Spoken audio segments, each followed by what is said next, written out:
Chapter 1. The borderlands smelled like the end of things. Smoke curled from the ruins of the Ashveil watchtowers, threading upward into a sky too dark to hold stars.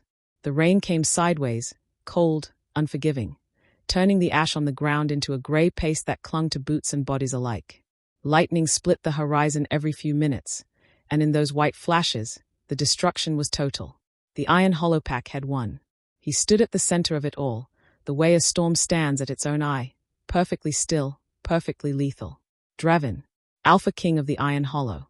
34 years old and already carrying the weight of 100 battles in the set of his jaw. His eyes burned a deep, metallic gold in the darkness, the predatory glow of a wolf who had never once looked away from a fight. A scar ran from his left temple to the corner of his mouth, a gift from the war that had taken his father 3 years ago. He hadn't bothered to hide it. He wore it the way a blade wears a nick, proof of use. Behind him, the Iron Hollow warriors spread through the fallen fortress like a tide, dark-armored and silent and terrifyingly disciplined. 50 of the finest fighters on this side of the mountain range. Not celebrating, not looting, waiting for his word, the way wolves wait for the alpha to eat before they breathe. At his feet, the Ashveil field commander lay defeated, breathing shallowly into the mud. Dravyn stepped over him. "Secure the survivors," he said, his voice pitched low, the kind of low that carried farther than a shout. "Any soldier who surrenders walks. Anyone who raises a weapon." He didn't finish the sentence. He didn't need to. The pause held the threat better than words could. He moved toward the inner keep, his boots crunching over shattered stone and broken glass, the sounds of a fortress that had believed its walls would hold. The great iron doors of the keep had been blown inward, his enforcers' work, and through them, the corridor beyond flickered orange with dying torchlight. A line of soldiers formed in the corridor. 8 of them. Ashveil colors, silver and ash gray, their armor dented and blooded. They held their weapons with the particular grip of people who knew they were going to lose and had decided to lose standing up. Dravyn respected that, in the cold, distant way he respected most things that couldn't help him. Then he saw her. She stood in the center of the line, and she was the only one not in armor. A simple dark tunic, laced at the throat. Hair the color of river water in moonlight, loose and damp with rain, clinging to her neck. She was young, mid-20s, maybe, and she held a blade that was clearly too heavy for her wrists, but her wrists didn't shake. Her eyes were the pale, clear gray of winter ice, and they were fixed on him with an expression that was not fear. It was fury. Quiet, considered, absolute fury. "Stop," she said. "Not please stop. Not I beg you. Just, stop." As if she had the authority to command an alpha king in the ruins of her own fortress. Dravyn stopped. Not because she'd told him to. Because something about the word, in her voice, had landed differently than he expected. "They are children behind this door," she said. Her voice was steady. Her chin was up. "Wounded. Non-combatants. If your quarrel is with the Ashveil soldiers, then take them and go. But you will not pass this door." One of his warriors moved to flank her. She shifted her weight, the blade rising, the movement of someone trained, not panicked. The warrior glanced back at Dravyn. He waved 2 fingers. "Handle the flanks." His 2 fastest warriors closed on the soldiers beside her in a blur of motion. Steel rang. Bodies hit the wall. 6 soldiers neutralized in 4 seconds, efficiently, none of them dead.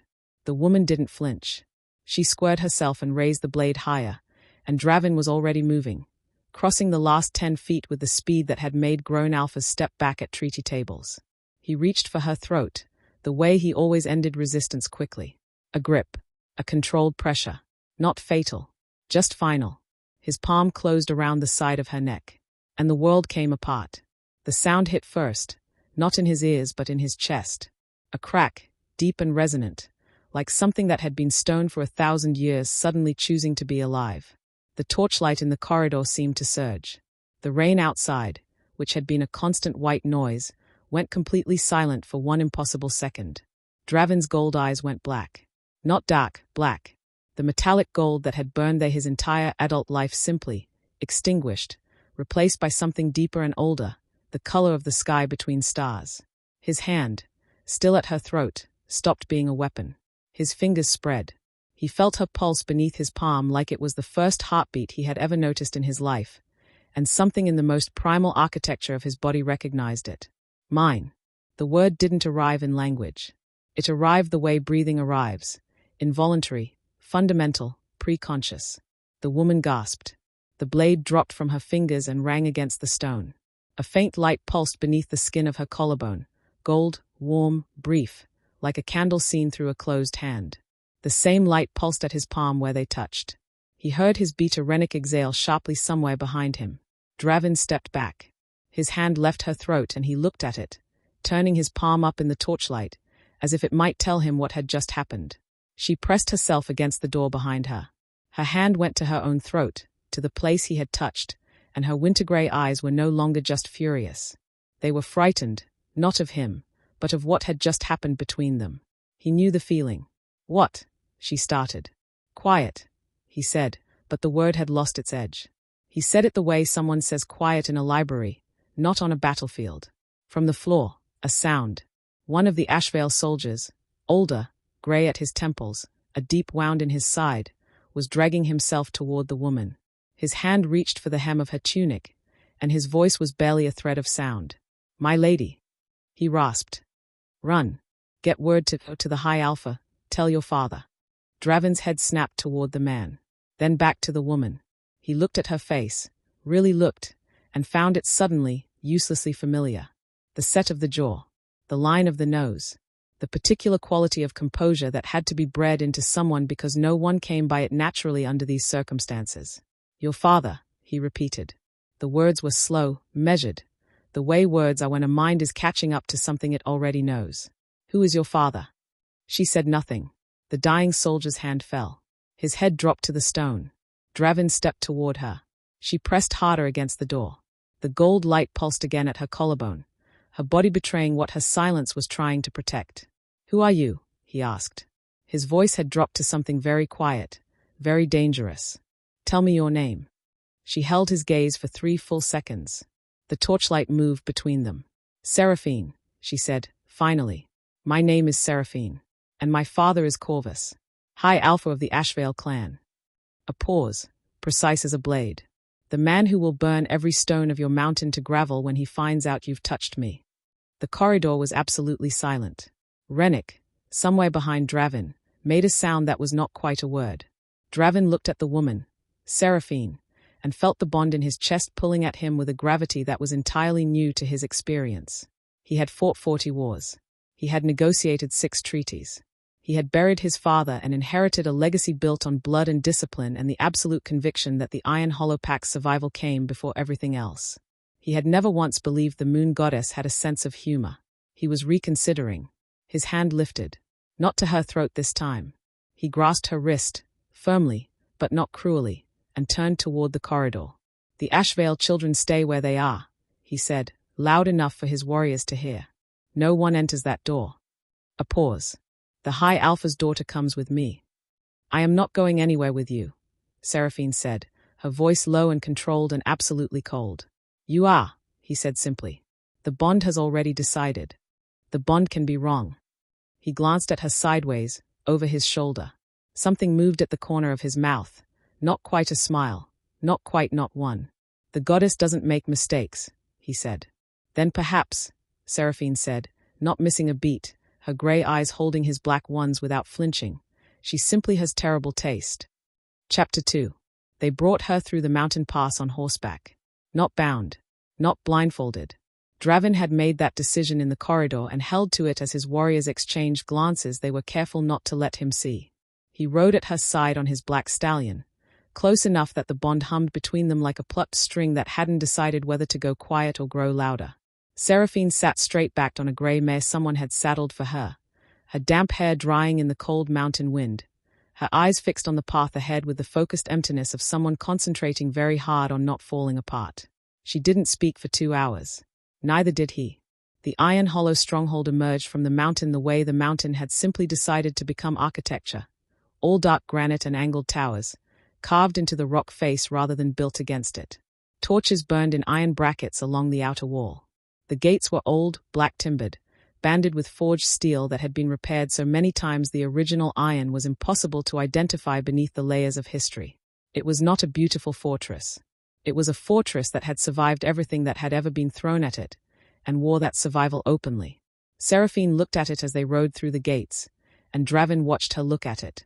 She was cataloguing. He could see it, the way her gaze moved methodically from the gate mechanism to the guard positions to the courtyard layout. Not the behavior of a frightened prisoner.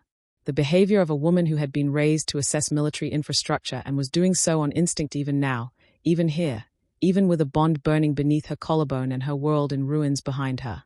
His beater Rennick was waiting in the courtyard. Rennick was 31, broad-shouldered, with a face that was difficult to read under the best of circumstances and currently working very hard. He watched Dravyn dismount, watched Seraphine dismount without assistance. She dropped from the mare cleanly, without waiting to be helped, and then he watched the space between them, the way a person watches a fire they aren't sure has been fully contained. "The men are settling in," Rennick said, falling into step beside Dravyn as they crossed the courtyard toward the great hall. His voice was carefully level. "Clean victory. Minimal losses. The Ashveil commanders are secured. The pack wants to celebrate." "Then let them celebrate," Dravyn said. "They are also asking questions." A pause, waited. "About her." "Tell them the questions will be answered in the hall." Rennick glanced at Seraphine, who was walking 3 paces behind them, escorted by 2 of Dravyn's warriors, her chin at an angle that communicated precisely what she thought of being escorted. "Dravyn," Rennick said, dropping his voice below the range of the warriors behind them. "She is Corvus's daughter, his only daughter." "I know. If we keep her." "I know, Rennick. 5 allied packs will march on this mountain within the week. Corvus won't negotiate. He doesn't negotiate. You know he doesn't. He will come here and he will." "I know." The words were quiet and final, the tone that ended sentences. Rennick closed his mouth. They entered the great hall. It was a high-ceilinged space of dark stone and long tables, lit by a chandelier of iron and candles that cast everything in amber. The warriors who had returned ahead of them were there, still in partial armor, cups raised, the low roar of a pack celebrating a victory filling the room from wall to wall. When Dravyn entered, the sound dropped by half on instinct, the room orienting toward its alpha the way a compass orients north. Then they saw who walked in behind him, and the sound dropped the rest of the way. Dravyn walked to the head of the room, to the chair of dark stone at the long table's end that was his by inheritance and conquest both, and he sat in it. He didn't fill it with ceremony. He simply occupied it, the way he occupied everything, completely. Seraphine was brought to stand before the table. She stood in a room full of wolves who had just destroyed her home, and she stood with her hands loose at her sides and her grey eyes moving through the room with that same quiet, cataloguing composure. One of the younger warriors near the back said something low to his companion. Seraphine heard it. The slight shift in her jaw said she heard it, but she gave him nothing. Dravyn's gaze moved to the young warrior. The warrior went still. "This is Seraphine," Dravyn said, to the room. His voice carried without effort. "Daughter of Corvus, High Alpha of the Ashveil Clan. She is a guest of the Iron Hollow." A pause, deliberate. "Any warrior who forgets what that word means will answer to me directly." The room absorbed this. A guest, not a prisoner, not a trophy, not a spoil of war. Rennick, standing to his left, absorbed it too, and the expression on his face was the expression of a man doing very difficult mathematics. After the hall had settled, food brought, cups refilled, the business of a pack after a battle resuming in its careful, watchful way, Rennick pulled a chair close to Dravyn's and sat in it with the familiarity of 15 years of brotherhood. "You need to explain this to me," Rennick said quietly. "Because from where I'm standing, you walked into that keep to end a war and you walked out with a mate bond and the High Alpha's daughter, and the only person in this room who doesn't seem alarmed by that is you." Dravyn was quiet for a moment, watching Seraphine across the hall. She had been seated at a side table, a plate of food in front of her that she hadn't touched, a cup she was holding with both hands as if the warmth of it was the only thing currently available to her that she trusted. One of his female warriors, Tessa, steady and unintimidating, had been placed beside her. Seraphine was not speaking to Tessa, but she hadn't moved away from her either. "I'm not unalarmed," Dravyn said finally. "Then what are you?" He picked up his own cup, set it back down without drinking. "Certain," he said. "For the first time in 3 years, I am certain about something." He glanced at Rennick. "That's more alarming than you know." Rennick studied him for a long moment. The firelight moved between them. "Corvus will come," Rennick said. "Yes." "He will come with everything he has." "Yes." And you intend to, what? Claim her? Before she's consented?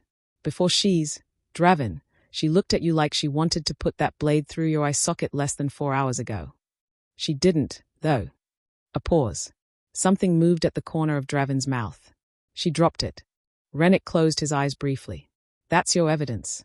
That she dropped the blade. She dropped it, Dravyn said, the moment the bond hit. She didn't choose to drop it. Her hands just let go. He turned his cup slowly on the table. She felt it as strongly as I did. She's terrified of it. I understand that. His voice dropped further. I'm not going to claim anything she hasn't given.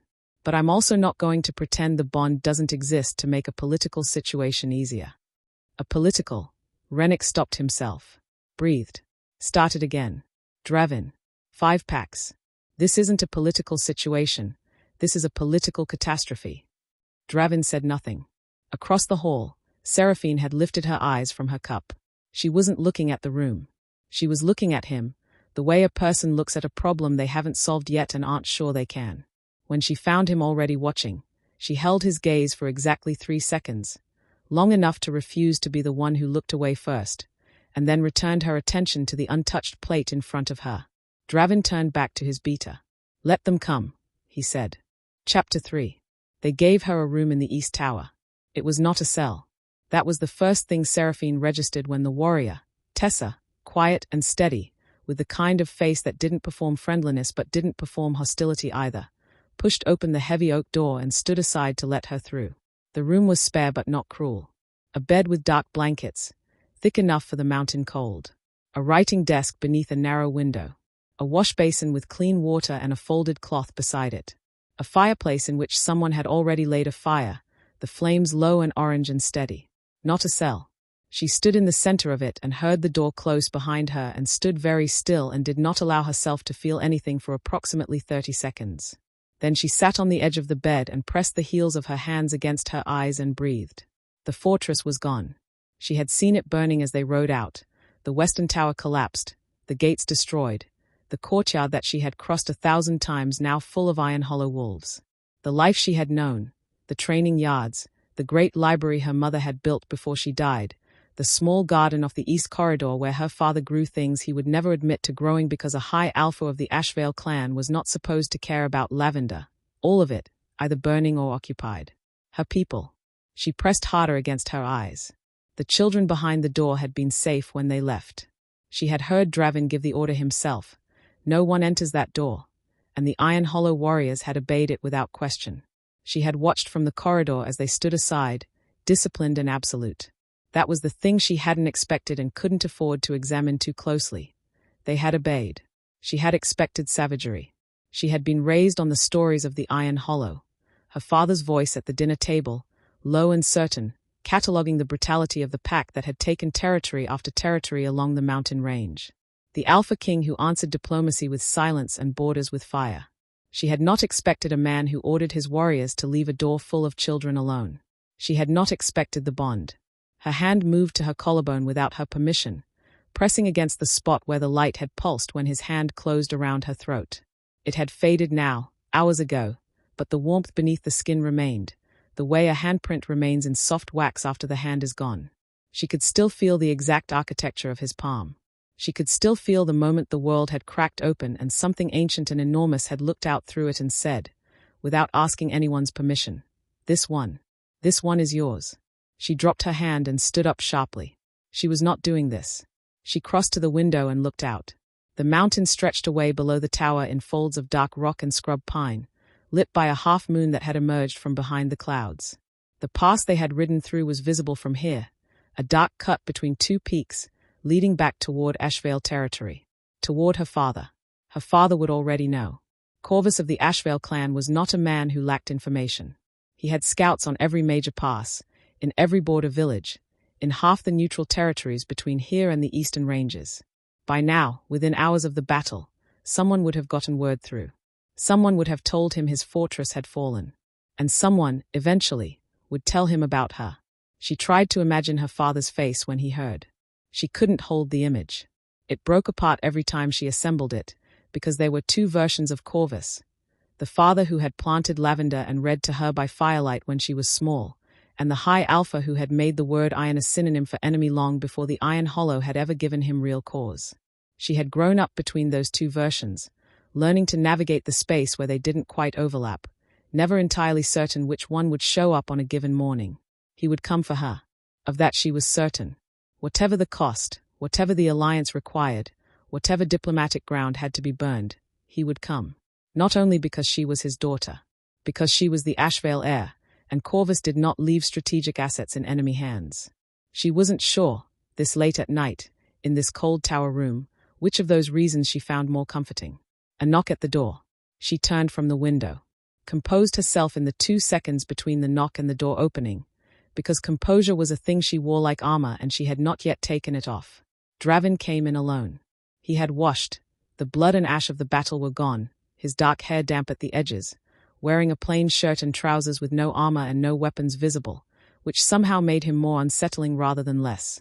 Without the battlefield context, without the glow of burning buildings behind him, he was simply very large and very present in a room that had been manageable before he entered it. He carried a tray, bread, dried fruit, a wedge of hard cheese, a cup of something steaming, and he set it on the writing desk with a matter-of-factness that was entirely incongruous with the situation. Seraphine looked at the tray, looked at him. "You didn't eat in the hall," he said. It wasn't an accusation. It was a statement of observed fact. "I wasn't hungry in the hall. Are you hungry now?" "That isn't the point." He moved to the window, the one she had just been standing at, and looked out at the same view. The half-moon. The pass. The dark cut between the peaks that led back toward everything she'd lost. "Your people in the keep are being treated well," he said. "The wounded are being seen to by our healers. No one has been harmed."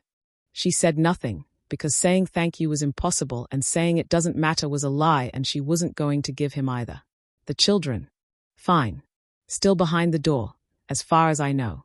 My warriors are under orders to leave that wing alone." She absorbed this, filed it away in the part of her mind that was still functioning as a tactician. "What do you want from me?" she asked.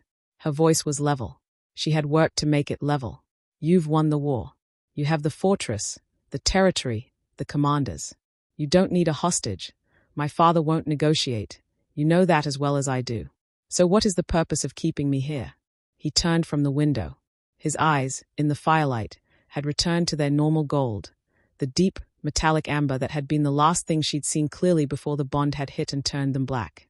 He looked at her for a moment with an expression she couldn't categorize, which was itself unusual. She was good at reading people. She had been taught to read people. "I'm not keeping you as a hostage," he said. "Then what am I?" "You know what you are." The fire crackled between them. Seraphine held his gaze and kept her breathing even and her face still and did not touch the spot on her collarbone that was still warm. "The bond," she said, making the word flat and clinical, "is a biological phenomenon. It doesn't constitute a relationship. It doesn't constitute consent. And it certainly doesn't constitute a reason for me to remain in the fortress of the man who destroyed my home." "No," he agreed. "It doesn't." She blinked. She hadn't expected agreement. "It's a starting point," he said. "That's all I'm saying it is. A starting point that I didn't plan for and didn't ask for and am trying to handle honestly." He reached up and pressed 2 fingers against his own chest. Briefly, the gesture of a man referencing an internal sensation. "I can feel your anger right now. Not metaphorically. I can actually feel it, the way you can feel heat through a wall. The bond goes both directions. I know you don't want to be here. I know you're frightened. I know." "I'm not frightened," she said. "I know," he said, "that you're not going to admit to being frightened, which isn't the same thing." She wanted to say something cutting and precise. She had several options available. But the fire moved, and the tray of food on the desk steamed gently, and Dravyn stood in his plain shirt in the room he'd given her, the room with blankets and clean water and a fire already laid, and looked at her with an expression that was not pity and not desire and not the triumphant possession she'd been bracing for. It was something closer to the expression of a man standing at the edge of a very deep river, deciding whether the crossing was worth it. "My father will come," she said. Her voice was quieter than she intended. "I know. He will bring everyone he has. I know that too. And you're not," she stopped, chose the words carefully. "You're not afraid of what that means." He was quiet for a moment. "I've been afraid of very few things in my life," he said finally. Losing my pack is one of them. Dictionarying my father's memory is another. He paused. And somehow, in the last 4 hours, I've added a third thing to that list. His gold eyes held hers across the room. Losing something before I've had the chance to understand what it is. The silence that followed was not comfortable. But it was not hostile either. It occupied the space between those two things, the territory that didn't have a clean name. And Seraphine stood in it and felt the warmth at her collarbone pulse once, gently, like a reminder. She looked away first. It wasn't a concession. It was simply that she needed to look somewhere he wasn't, because the alternative was continuing to hold his gaze and she was not yet prepared for where that led. "I'll eat," she said, to the tray on the desk. "You can go." She heard him move toward the door. She didn't turn around. "Seraphine." She stilled. "The door isn't locked," he said. "It won't be locked. My warriors are in the corridor for your safety, not your confinement." A pause. "You have my word on that." She heard the door open. Heard it close.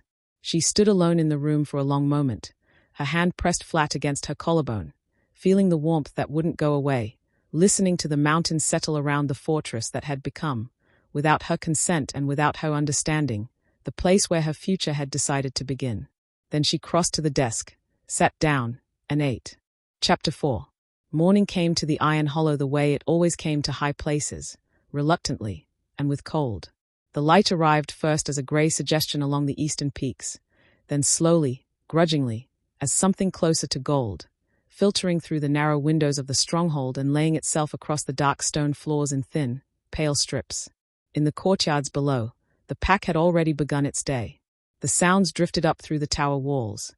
The clang of the training yard, the low voices of the morning watch changing shifts, the distant rhythmic sound of the forge that never fully slept. Seraphine had been awake for 2 hours before the light came. She had slept, eventually, a few hours of dense, dreamless unconsciousness that her body had simply taken without asking her opinion, and woken before dawn to sit at the writing desk and think. She had no paper, no ink, no way to get a message out, but the thinking itself was useful. She organized what she knew. She mapped what she didn't. She tried to construct a timeline of her father's likely movements and found that the exercise calmed her. The way all exercises in information and logic calmed her. It was something her hands could do, even when her hands had nothing to hold. The bond, annoyingly, had been present throughout. Not intrusive. She would have preferred intrusive, because intrusive could be argued with. It was ambient. A warmth in the peripheral awareness, the way firelight is present in a room even when you're not looking at the fire. She was conscious of Dravyn's presence in the stronghold the way she was conscious of the mountain beneath the fortress. Not always in the foreground, but always, undeniably, there.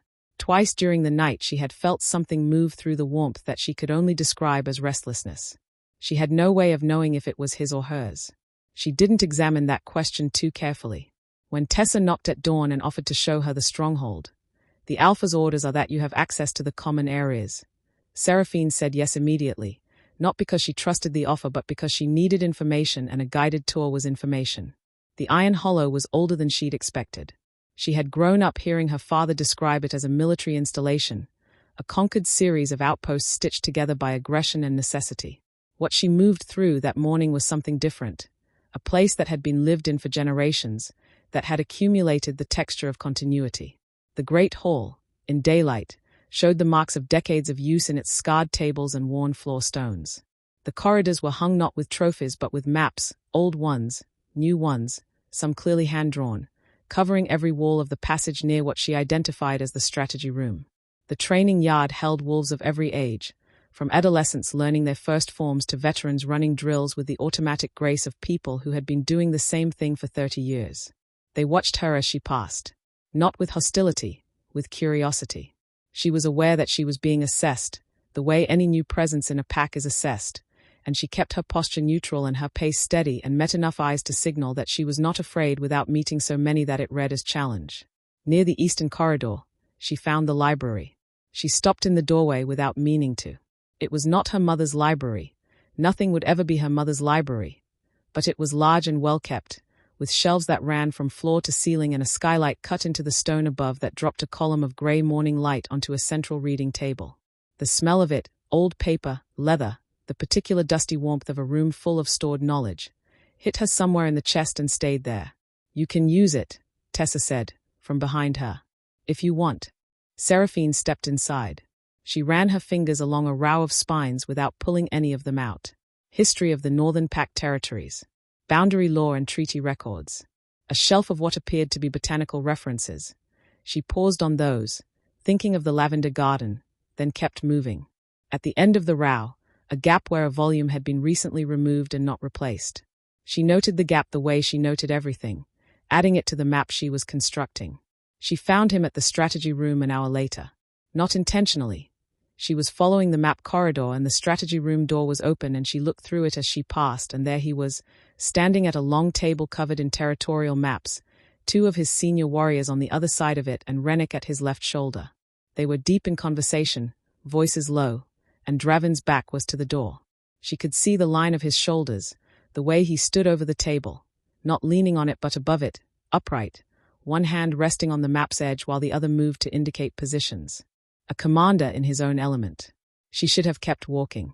She stood in the doorway for 3 seconds she could not entirely account for. Then Dravyn's head turned, and his gold eyes found her in the doorway with the directness of a man who had known she was there before she arrived, and Seraphine kept her face entirely still and continued down the corridor as if she had never stopped. She heard Rennick say something behind her, low and dry. She didn't hear Dravyn's response. He found her in the training yard before midday. She had asked Tessa for a practice blade, framed as a simple request, the kind of thing anyone would ask if movement was the only way to manage a situation, and Tessa had brought one without visible hesitation, which told Seraphine something useful about the latitude she'd actually been given.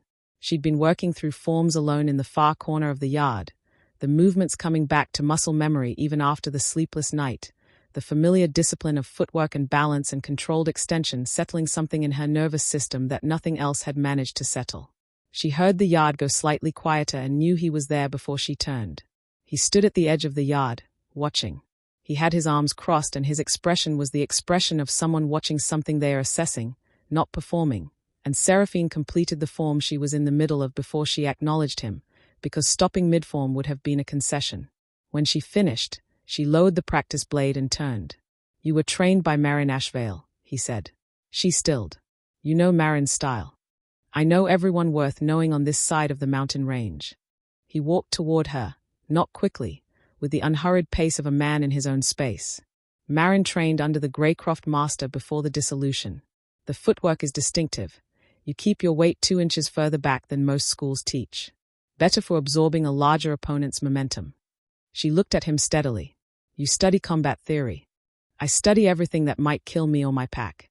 He stopped a few feet from her. His eyes moved to the practice blade and then back to her face. You're good. I know. Your grip is wrong on the backhand turn. She glanced at her hand on the blade. My grip is fine. Your grip works, he said. Fine and fine are different. You're compensating for a wrist injury. Old one, mostly healed, but you protect it on the rotation. You probably don't notice it anymore. He paused. Left wrist. 2, 3 years ago. She looked at him. He was right. A training accident, 3 years ago, that had healed clean but never entirely stopped influencing the way she moved. She had not noticed that she was compensating. She had not noticed that anyone could see it. Does it matter? She asked. In a real fight, against someone who knows what to look for. He tilted his head slightly. Yes. The yard had gone entirely quiet around them. She was aware of the audience, his warriors, paused in their own training, watching with the particular attention of people witnessing something they weren't sure how to categorize. The High Alpha's daughter and the Alpha King, standing in the Iron Hollow training yard at midday, discussing grip technique over a practice blade. She held the blade out, handle first. He took it. His fingers didn't touch hers, but the space where they almost touched was warm with the bond, and she saw the slight tension at his jaw that said he felt it too. He turned the blade in his grip, demonstrating. The rotation should come from the elbow, not the wrist. You're initiating from below the injury point to avoid loading the joint, but that shortens your arc and telegraphs the move. He executed the turn slowly, showing the mechanics. Like this. She watched. Took the blade back when he offered it. Tried it. It was better. She hated that it was better. She tried it twice more, adjusting, feeling the difference in the way the movement loaded her shoulder instead of her wrist. He said nothing, Didn't praise her, didn't instruct further, just watched with that quiet assessing attention and waited. "You didn't have to do this," she said, after the third repetition. "No," he agreed. "Why did you?" He considered the question seriously. The way she was beginning to understand, he considered most things. Without performance, without the reflexive politeness that most people use to paper over genuine thought. "Because you're good," he said. "And you could be better, and wasting skill seems wrong to me regardless of the circumstances." She looked at him for a moment.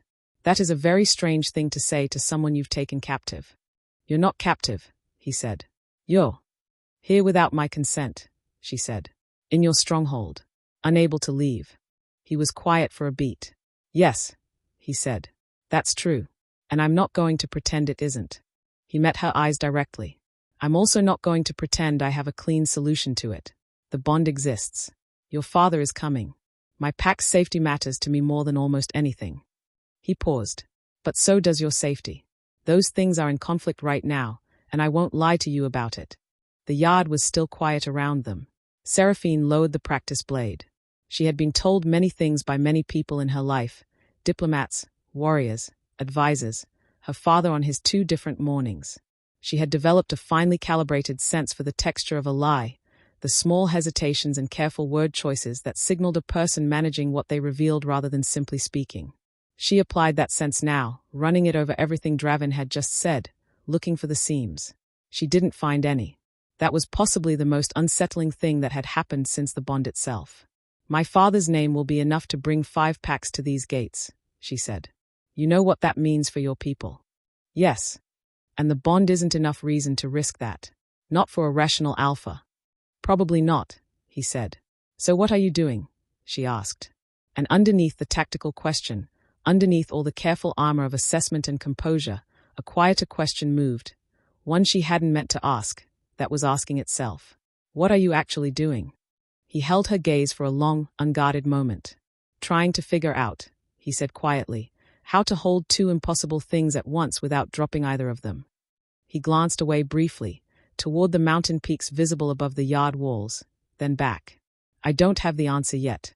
A horn sounded, low, distant, from the northern watch post. One long note, held. Rennick appeared at the yard entrance at a near run, his face carrying the particular expression of a man delivering news he'd been dreading. "Scout rider," he said, stopping in front of Dravyn. "From the northern pass." He glanced briefly at Seraphine. "Corvus has moved. He's not sending an envoy." A pause. "He's coming himself. And he's not coming with 5 packs." Dravyn said nothing. "7, Rennick said. He's coming with 7. The yard was silent. Seraphine felt the warmth at her collarbone pulse once, sharp, urgent, the way it pulsed when Dravyn's emotions ran high. She looked at him. His jaw was set, his gold eyes distant, running the mathematics of it in real time. 7 packs against the Iron Hollow. Whatever the Iron Hollow's strength, whatever its history of survival, 7 was a number that changed conversations. He turned to Rennick. "How long?" he asked. 3 days. Maybe 4 if the passes are bad. Dravyn nodded once. Turned to the yard. "Training ends," he said, raising his voice so it carried to every corner of the yard. "Full readiness from this point. Every shift doubled. I want the northern wall reinforced by nightfall." His eyes moved through his warriors with the precision of a man counting exactly what he had. "Move." The yard erupted into motion. Seraphine stood in the sudden center of it, people moving around her, and felt the weight of what was coming settle across her shoulders like something physical. 3 days. Her father with 7 packs. The bond humming in her chest, insisting on a reality that the rest of the world was preparing to destroy. She looked at Dravyn's back as he moved toward the strategy room with Rennick. "Dravyn," she said. He stopped, turned. "I can help," she said. The words surprised her slightly on the way out, but she let them stand. "I know my father's tactics. I know how he moves, how he commands, what he prioritizes. I know which of the 7-pack alphas are committed and which are there because they owe him a debt." She held his gaze. "Use that or don't. But I'm telling you it's available." Something shifted in his expression, not surprise, exactly, but a recalibration. As if she had just moved on a board he'd thought he understood and landed somewhere he hadn't predicted. "Why?" he asked. She thought about it honestly for 2 full seconds. Because there are children in this fortress too, she said. And I have a feeling they are behind a door as well. Chapter 5. The strategy room became their shared territory by default. There was no formal arrangement made, no moment where Dravyn said you may work here and Seraphine said thank you, I will. It simply happened the way several things between them had begun to simply happen. Without agreement, without ceremony, propelled by the logic of necessity and the bond's quiet insistence on proximity. By the afternoon of the second day, Seraphine had a permanent place at the left side of the long table, and the Iron Hollow's senior warriors had arranged themselves around her presence with the careful adaptability of people who followed their alpha's lead, and their alpha had made his position clear without using words. She had spent the first afternoon laying out everything she knew. Not everything. She was honest with herself about that, even if she was honest with no one else. There were things she withheld. The locations of 2 Ashveil supply caches in the northern pass, which were irrelevant to the current situation but were the kind of information you didn't give away on the second day. The name of her father's most trusted scout, who moved in the neutral territories and whose existence Seraphine was certain Dravyn's intelligence network hadn't confirmed. Small things. The kind of things a person keeps not out of treachery but out of the baseline instinct for self-preservation that anyone raised in a political household develops early and never entirely unlearns. What she did give them was substantial. Corvus commanded 7 packs, but the 7 were not equal. 3 were genuine allies. The Stonecroft, the Dusk Marrow, and the Velcanin, who had fought beside the Ashveil for a generation and whose alphas were personally loyal to her father. The remaining 4 had come for reasons that ranged from territorial debt to a strategic calculation that backing Corvus was safer than refusing him. Those 4 would fight, but they would fight differently. They would watch for the moment the mathematics shifted. They would be the first to hesitate when hesitation became survivable. She mapped the approach vectors her father would likely use. She identified the 2 passes where a flanking force could be concealed if Corvus chose to split his advance. Which he would, because Corvus always split his advance, because he had been doing it since before she was born and it worked and he saw no reason to change what worked. She outlined the probable timeline, accounting for weather and pack marching speed and her father's particular preference for arriving with exactly enough time to make camp and project strength before demanding a response. The Iron Hollow warriors listened. She felt them listening, felt the shift in the room's attention as the information landed and began to be useful, the way a fire shifts when the right wood is added. Rennick, who had looked at her on arrival with the expression of a man being handed an object of uncertain origin, was taking notes by the end of the first hour. Dravyn said very little throughout. He stood at the head of the table and listened, and occasionally his hand moved on the map to redirect her attention to a specific terrain feature, or he asked a question that was so precisely targeted it told her immediately that he had already known 90% of what she was saying and was using her to confirm and triangulate rather than to learn from scratch. She was increasingly reluctant to admit, a genuinely formidable tactical mind. She had expected brute force and aggression.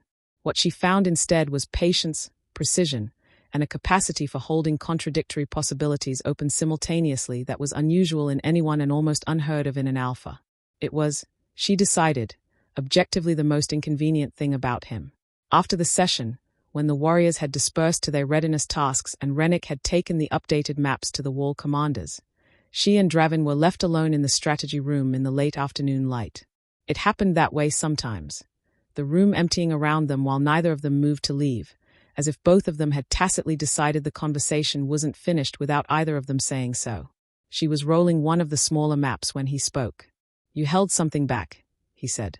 She kept rolling the map. "I gave you everything relevant." "You gave me everything relevant to the next 4 days," he said. "You held back something with a longer horizon." He wasn't accusing. It was the same flat observational tone he used for everything, the tone that refused to perform emotion it didn't feel. "I'm not asking you to give it to me. I'm acknowledging that I noticed." She set the map down and looked at him. "You understand that I can't give you everything," she said. "Yes. And you're not going to use that against me." "No. Why not?" He picked up one of the small territorial markers from the table, a carved stone piece, worn smooth from use, and turned it over in his fingers. "Because the fact that you kept something back while giving me as much as you did tells me more about who you are than the information itself would." He set the stone piece down. "You're not my enemy, Seraphine. You're someone in an impossible position making the best decisions available to her. I can work with that." She looked at him for a long moment. The afternoon light was different in the strategy room than elsewhere in the stronghold. It came through a west-facing window and caught the dust motes above the table and made the room feel, in the late hours, almost warm. Almost like somewhere a person could breathe without the air tasting of siege. My mother used to say, Seraphine said, before she entirely decided to say it, that the truest measure of a leader wasn't how they treated their allies. She paused. It was how they treated the people they could have exploited but didn't. Dravyn said nothing. He waited. She died when I was 11, Seraphine said. Fever. Quick, as those things go, but... She stopped. She hadn't meant to say this. The room's almost warmth had lowered her guard in some way she hadn't monitored carefully enough. My father built the library for her. After. He filled it with every book she'd ever mentioned wanting to read. He didn't tell anyone that was why. A breath. He hasn't been in it since. The room was quiet. She picked up the map she'd been rolling and finished rolling it, set it with the others, and kept her eyes on the table. I noticed the gap on the shelf, Dravyn said, after a moment. Near the botanical section. I took the volume 2 weeks ago for a reference check and hadn't returned it yet. She looked up. It wasn't significant, he said. You looked at the gap. When you were in the library. I thought you should know it wasn't meaningful. She stared at him. He said it the way he said most things, directly, without decoration, as if the sentence was simply information that needed to be transferred. But he had noticed her look at the gap, and he had remembered it hours later, and he had found a moment to address it so that she wouldn't carry a small unnecessary weight she hadn't needed to carry. She didn't know what to do with that. She looked back at the table. Thank you, she said. It came out quieter than she intended. He nodded once and began organizing the remaining map markers into their storage case, and they worked in silence for a few minutes, the sound of the stronghold moving around them outside the room, the late light shifting toward evening. Tell me about your father, she said. She asked it without looking up. Not the war. Before. He was quiet for long enough that she thought he might not answer. He was a scholar, he said eventually. That surprises people.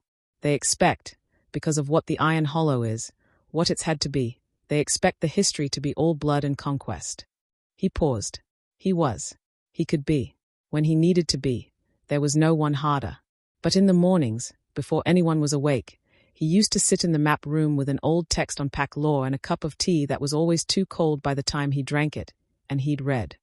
His voice had shifted slightly, not softer, exactly, but with less density to it, the way a wall feels different when you press your hand against the side that has the sun on it.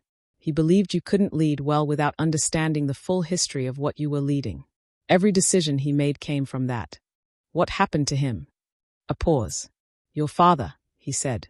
The words were flat. Not accusatory. Not theatrical.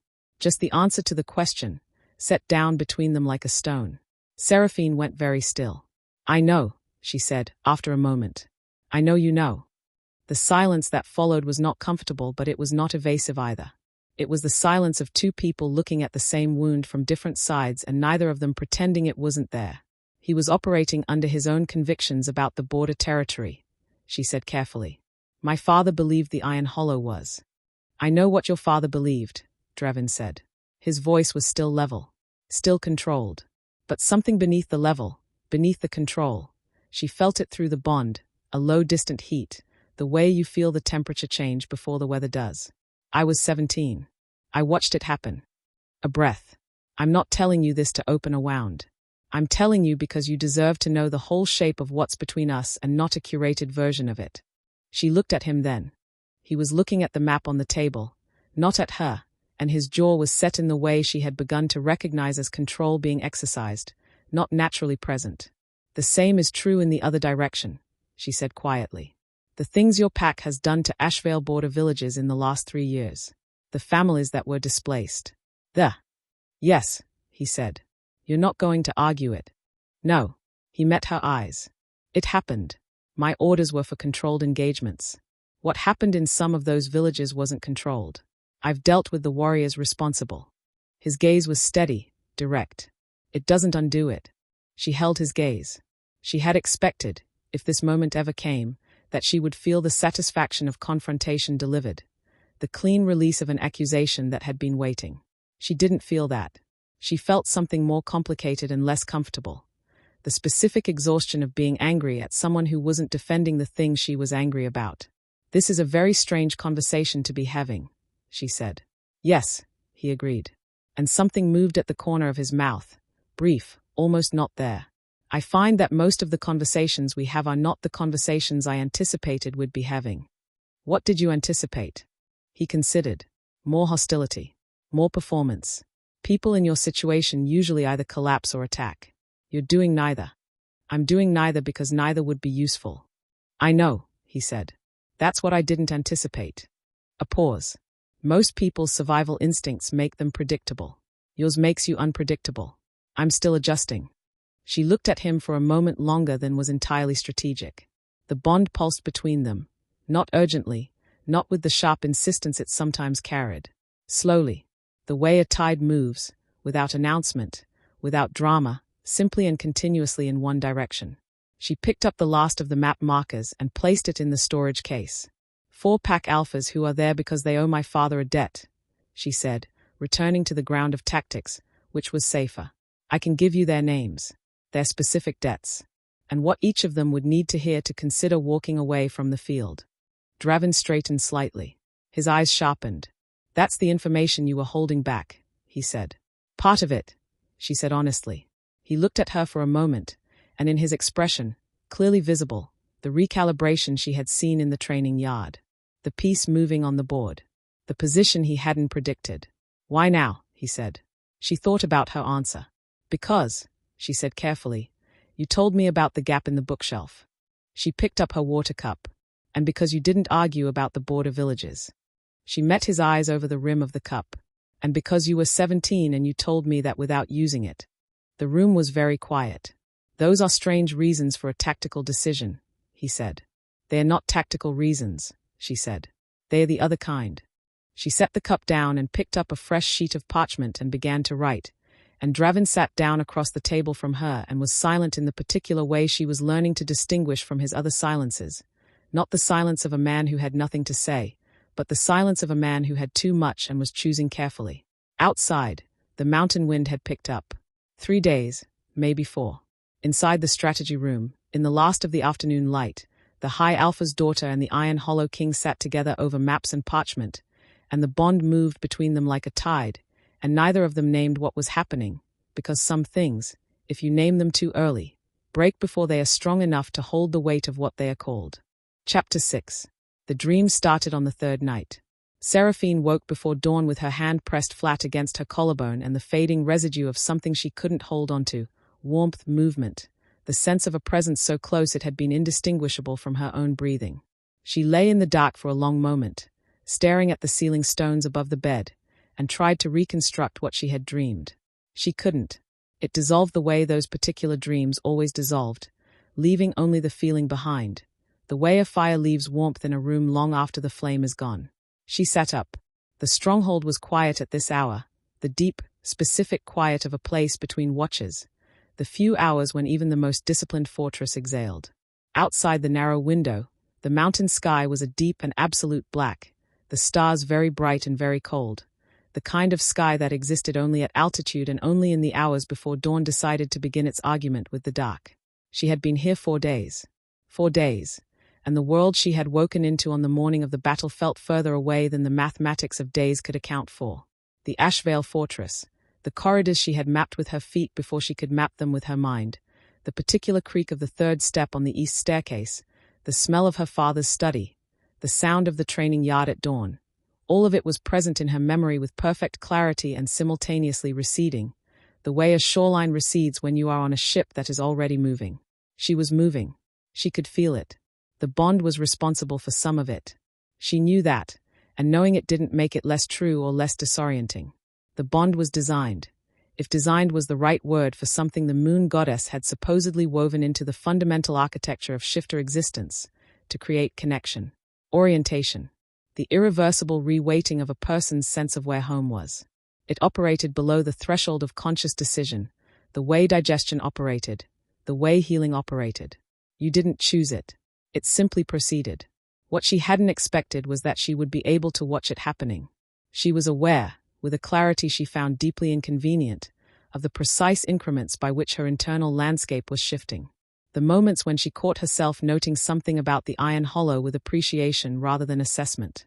The moment in the strategy room when she had looked at the way Dravyn's warriors deferred to him, not with fear, but with genuine trust, the particular trust that had to be earned over time and couldn't be performed, and felt something loosen in her chest.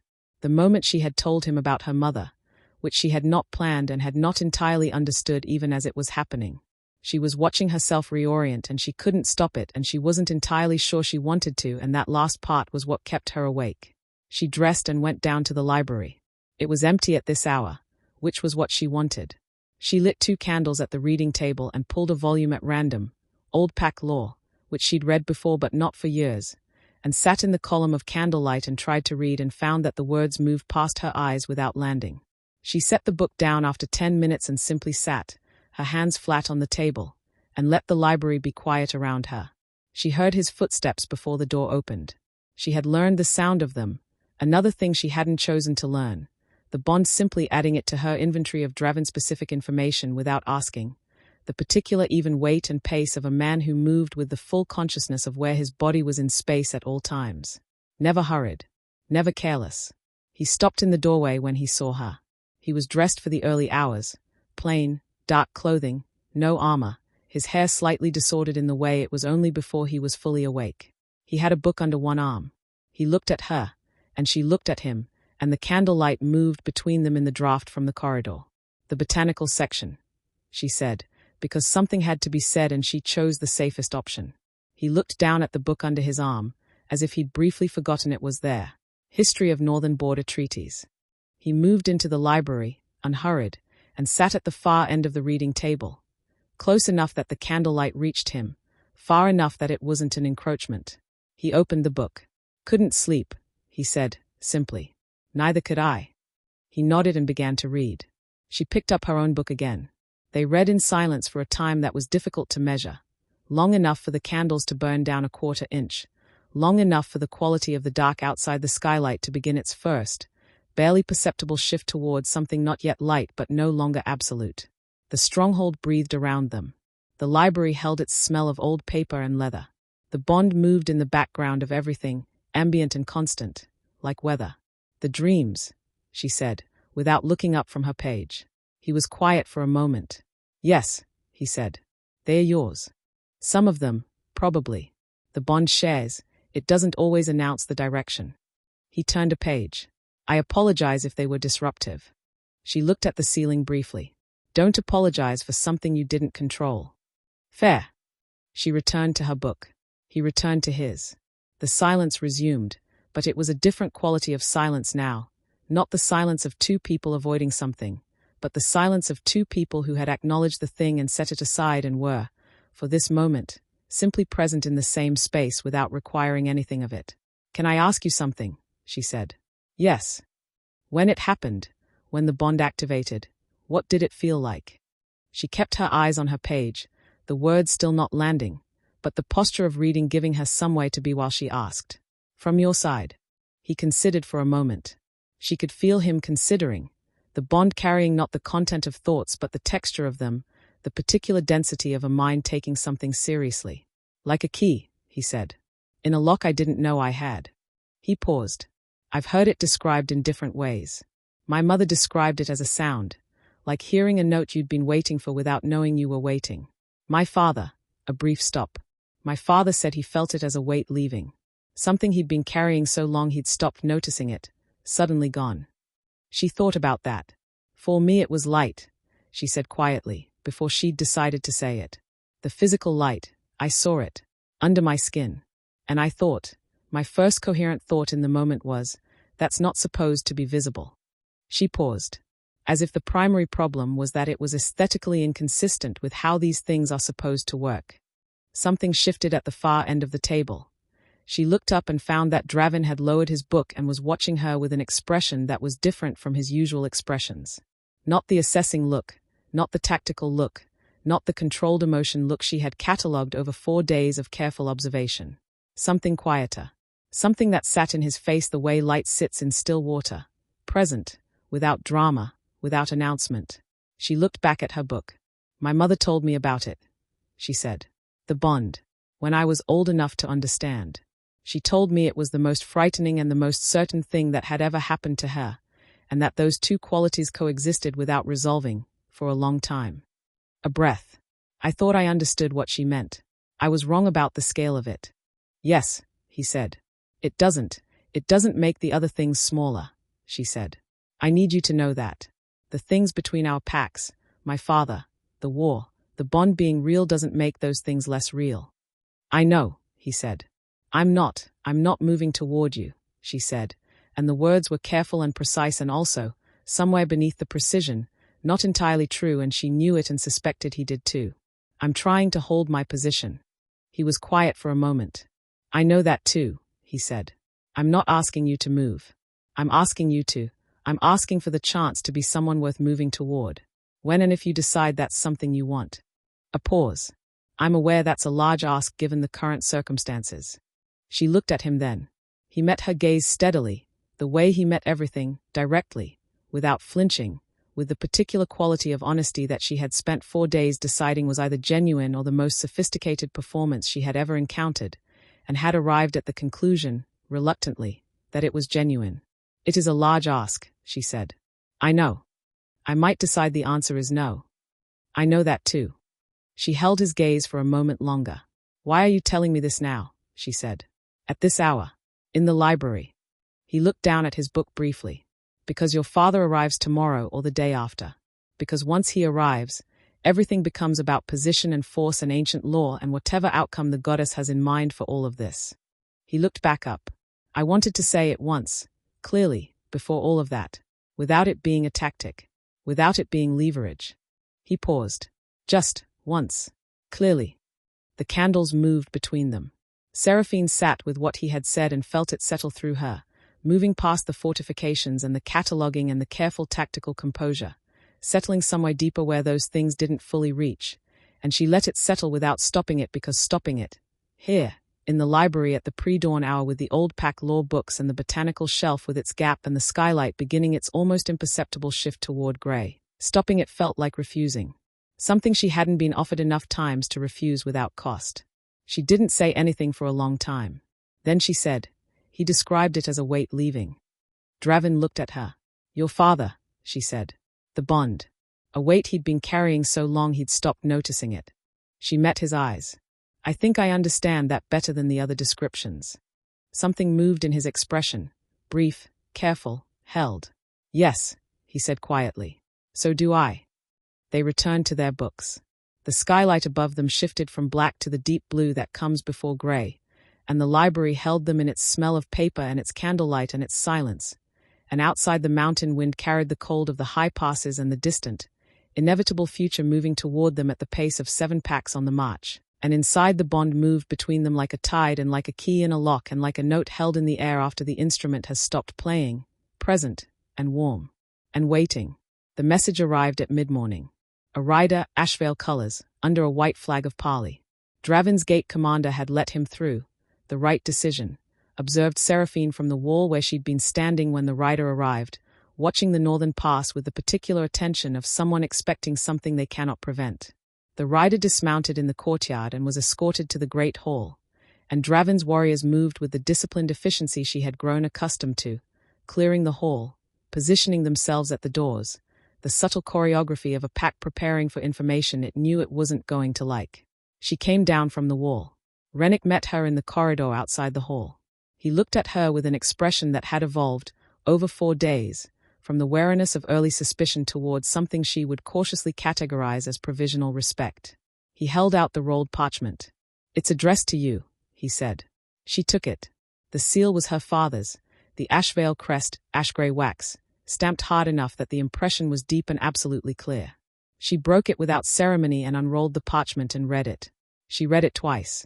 Then she rolled it closed and held it in her hand for a moment, standing in the corridor while the stronghold moved around her and the bond moved through her and the words on the parchment sat in her mind with the weight of things that cannot be unread. Dravyn appeared at the end of the corridor. He had read the rider's dispatch, his own version of the message, the diplomatic language, the formal declaration of terms. She could see in the set of his face that he had read it and understood it.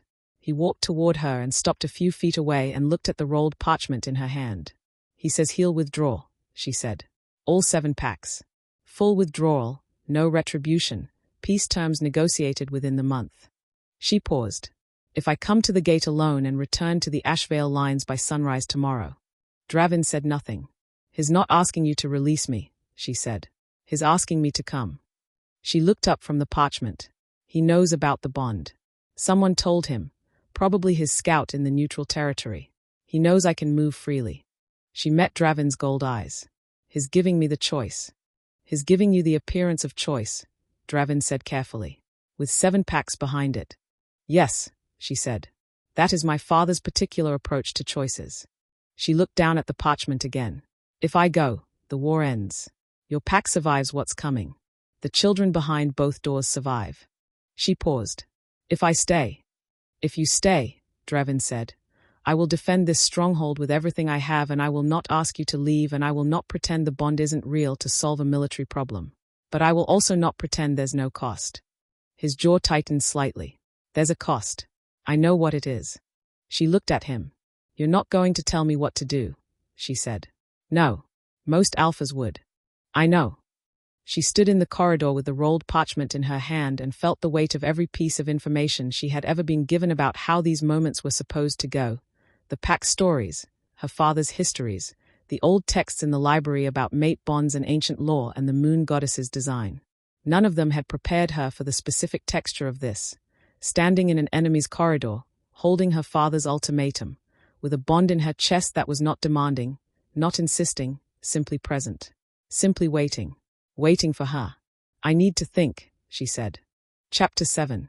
She didn't sleep. She had known, climbing the tower stairs with her father's parchment in her hand, that sleep was not going to be available to her that night, and she didn't waste energy pursuing it. Instead, she sat at the writing desk in the room that had become, without her authorization, something closer to hers than any room had a right to become in 4 days, and she spread the parchment flat on the desk and looked at her father's handwriting and thought. Her father's handwriting was distinctive, large, angular, each letter formed with the particular pressure of a man who had never entirely trusted the permanence of ink and so bore down on it. She had learned to read before she learned to read anything else, because her father had decided that his daughter would know his hand before she knew anything else's. She had spent her childhood decoding letters and dispatches and treaty documents in that angular script, sitting at the corner of his desk while he worked, understanding before she was old enough to articulate it that information was the only currency that never entirely devalued. The letter was not long. It did not need to be long. Her father had never used more words than a situation required, which was one of the things she had always admired about him and one of the things that made him, in his particular way, formidable. The core of it was as she had told Dravyn, withdrawal, peace terms, her return by sunrise. But there was a line at the end, below the formal language, written in a slightly different pressure, harder, as if the pen had been held differently. I know what has happened between you and the Iron Hollow King. I know what the goddess has done. Come home, and we will find a way through it together. You do not have to choose between your blood and your fate. But you must come home first. She had read that line 8 times. The thing about her father, the thing she had spent 26 years navigating, the central complexity of being Corvus's daughter, was that he was never entirely wrong. His methods could be brutal. His vision of the world arranged itself around power in ways that left little room for the things that existed outside of power, and he had made decisions she could not defend and would not try to. But he was not dishonest. He did not write things he didn't mean. We will find a way through it together. She believed that he believed it. She was less certain that his version of a way through and anything she could currently imagine wanting looked like the same path. She folded the letter and set it aside and picked up the blank parchment she had brought from the strategy room and began to write. Not to her father. Not to Dravyn. She wrote the way she had always written when things were complicated. The old habit from childhood, her mother's suggestion, the practice of putting the contents of a tangled mind onto paper so that the tangles became visible and therefore workable. She wrote out what she knew, what she didn't know, what she wanted, what she was afraid of, what the cost of each available decision looked like from every angle she could construct. She wrote for 2 hours. At the end of it, she set the pen down and looked at what she had written. Then she folded it, set it aside, and went to find Tessa. The pre-dawn hour found her standing at the northern wall. Not at the gate. She was not ready for the gate yet. But at the wall above it, where the parapet looked out over the mountain approach and the sky was beginning its slow, reluctant movement from black toward the deep blue she was coming to associate with the hour before things were decided. The wind was cold and direct and smelled of pine and stone and the distant, specific cold of a high pass. And she stood in it with her hands on the parapet stone and let it work on her. 7 packs. She had run the numbers through the night, the way a body runs a fever, not by choice, but because the system insisted. 7 packs against the Iron Hollow's considerable but finite strength. The mathematics were not kind. Dravyn's warriors were exceptional. She had watched them for 4 days with the professional eye of someone who had grown up assessing fighting capability, and what the Iron Hollow had in precision and discipline was real and would cost her father more than he was probably expecting. But cost was not the same as outcome. The outcome of a siege of 7 against 1, in these mountains, with these walls, the outcome was not something she could make honest by looking at it long enough. She heard the door to the parapet stairs open behind her. She didn't turn. She knew the footsteps. Dravyn came to stand beside her at the wall. Not close, a foot of space between them, deliberate, the space he always maintained unless circumstances removed it. He looked out at the same view she was looking at, the dark mountain approach, the stars losing their argument with the approaching dawn, and for a time neither of them spoke. "You've been up here since the 3rd watch change," he said. Tessa, he confirmed, without apology. "I asked her to let me know if you needed anything." She thought about being annoyed by this and found she didn't have the energy for it. "I'm trying to think," she said. "I know. I'm not here to interrupt it." He paused. "I brought something." She looked at him.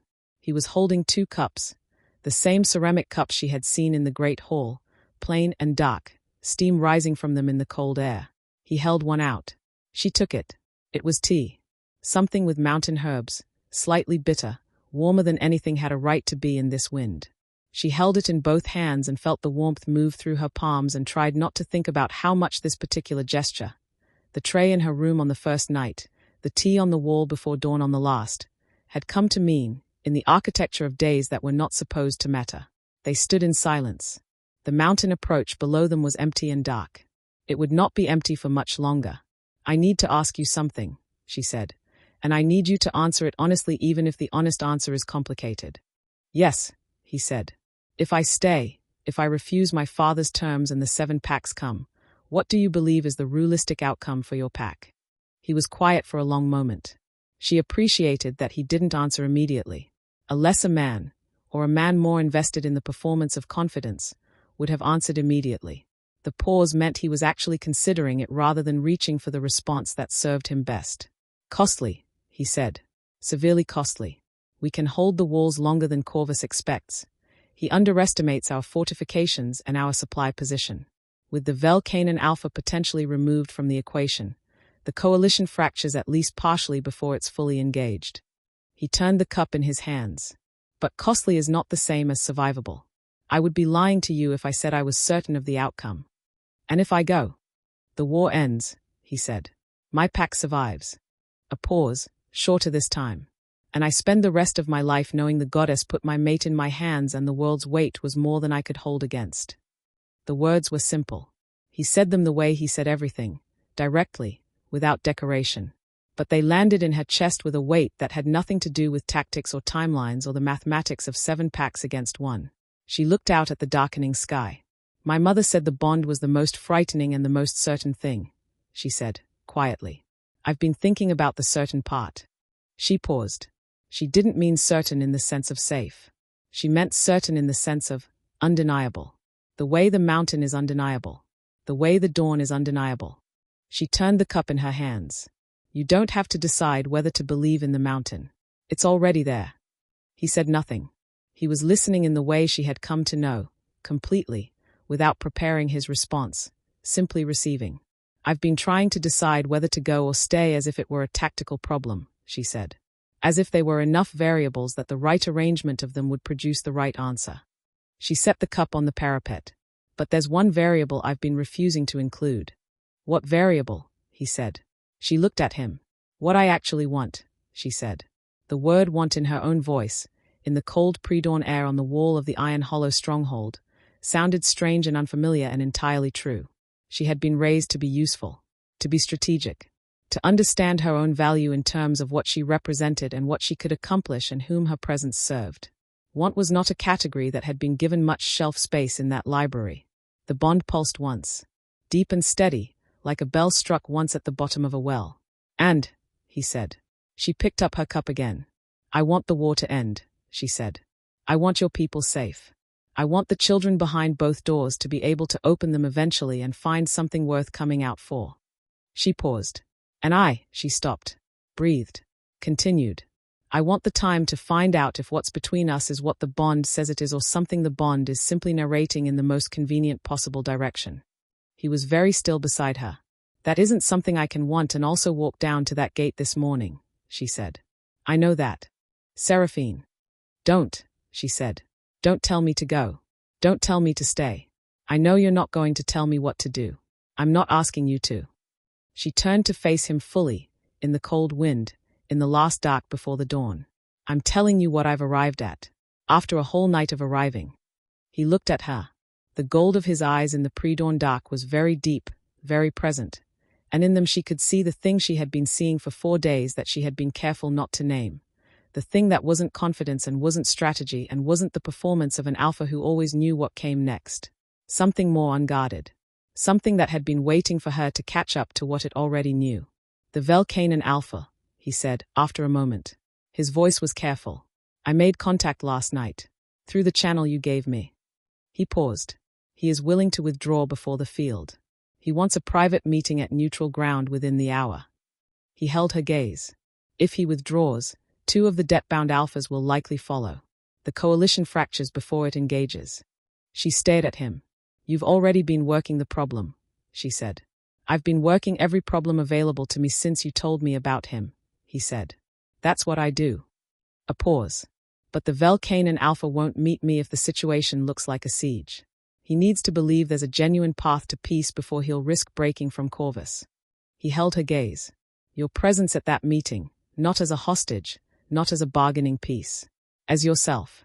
As someone your father's allies know and trust. It changes what the meeting can accomplish." She absorbed this. "You're asking me to help you break my father's coalition," she said. "I'm telling you it's an option," he said. "I'm not asking you anything." She looked at him for a long moment. "If this works," she said slowly, "if the coalition fractures and my father has to withdraw, he won't forgive it. Not immediately. The peace terms will be hard and they will take time, and the road between here and anything resembling resolution will be long and difficult, and there will be days when I am not certain it was the right decision." "Yes," he said. "And the bond doesn't make any of that easier." "No," he said. "It doesn't make it easier. It makes it." He paused, searching for the word with the same seriousness he searched for everything. "Present," he said finally. "It makes it something you're not going through alone." The sky above the mountain had made its decision. The black was fully gone now, replaced by the deep blue that preceded the gray that preceded the light, and the stars were one by one relinquishing their argument and going out, and the peaks to the north were beginning to emerge from the darkness as solid shapes, the mountain becoming visible, undeniable, exactly as it always was and always would be, whether or not anyone was standing on a wall to see it. Seraphine picked up her cup, drained the last of the tea, and set it back on the parapet. "Send word to the Velcanon Alpha," she said. "Tell him I will be at the meeting." Dravyn was still for one moment. Then he turned from the wall, unhurried, and moved toward the parapet door. His hand found the iron handle. He paused there, his back to her, and she heard rather than saw the breath he took. "Seraphine," he said. "Yes." "Thank you." The words were simple. 2 syllables, plain as stone, carrying the specific weight of a man who had understood all night that he was asking for something he had no right to ask for and had asked for it anyway, and was now holding what had been given. She turned back to the mountain. "Don't thank me yet," she said. "My father still has 6 packs even if the Velcanon walks." "I know." She could hear, in his voice, something she had no clean word for, not quite a smile, but the sound that existed in the same space one would occupy. "But 6 is not 7. The door opened and closed.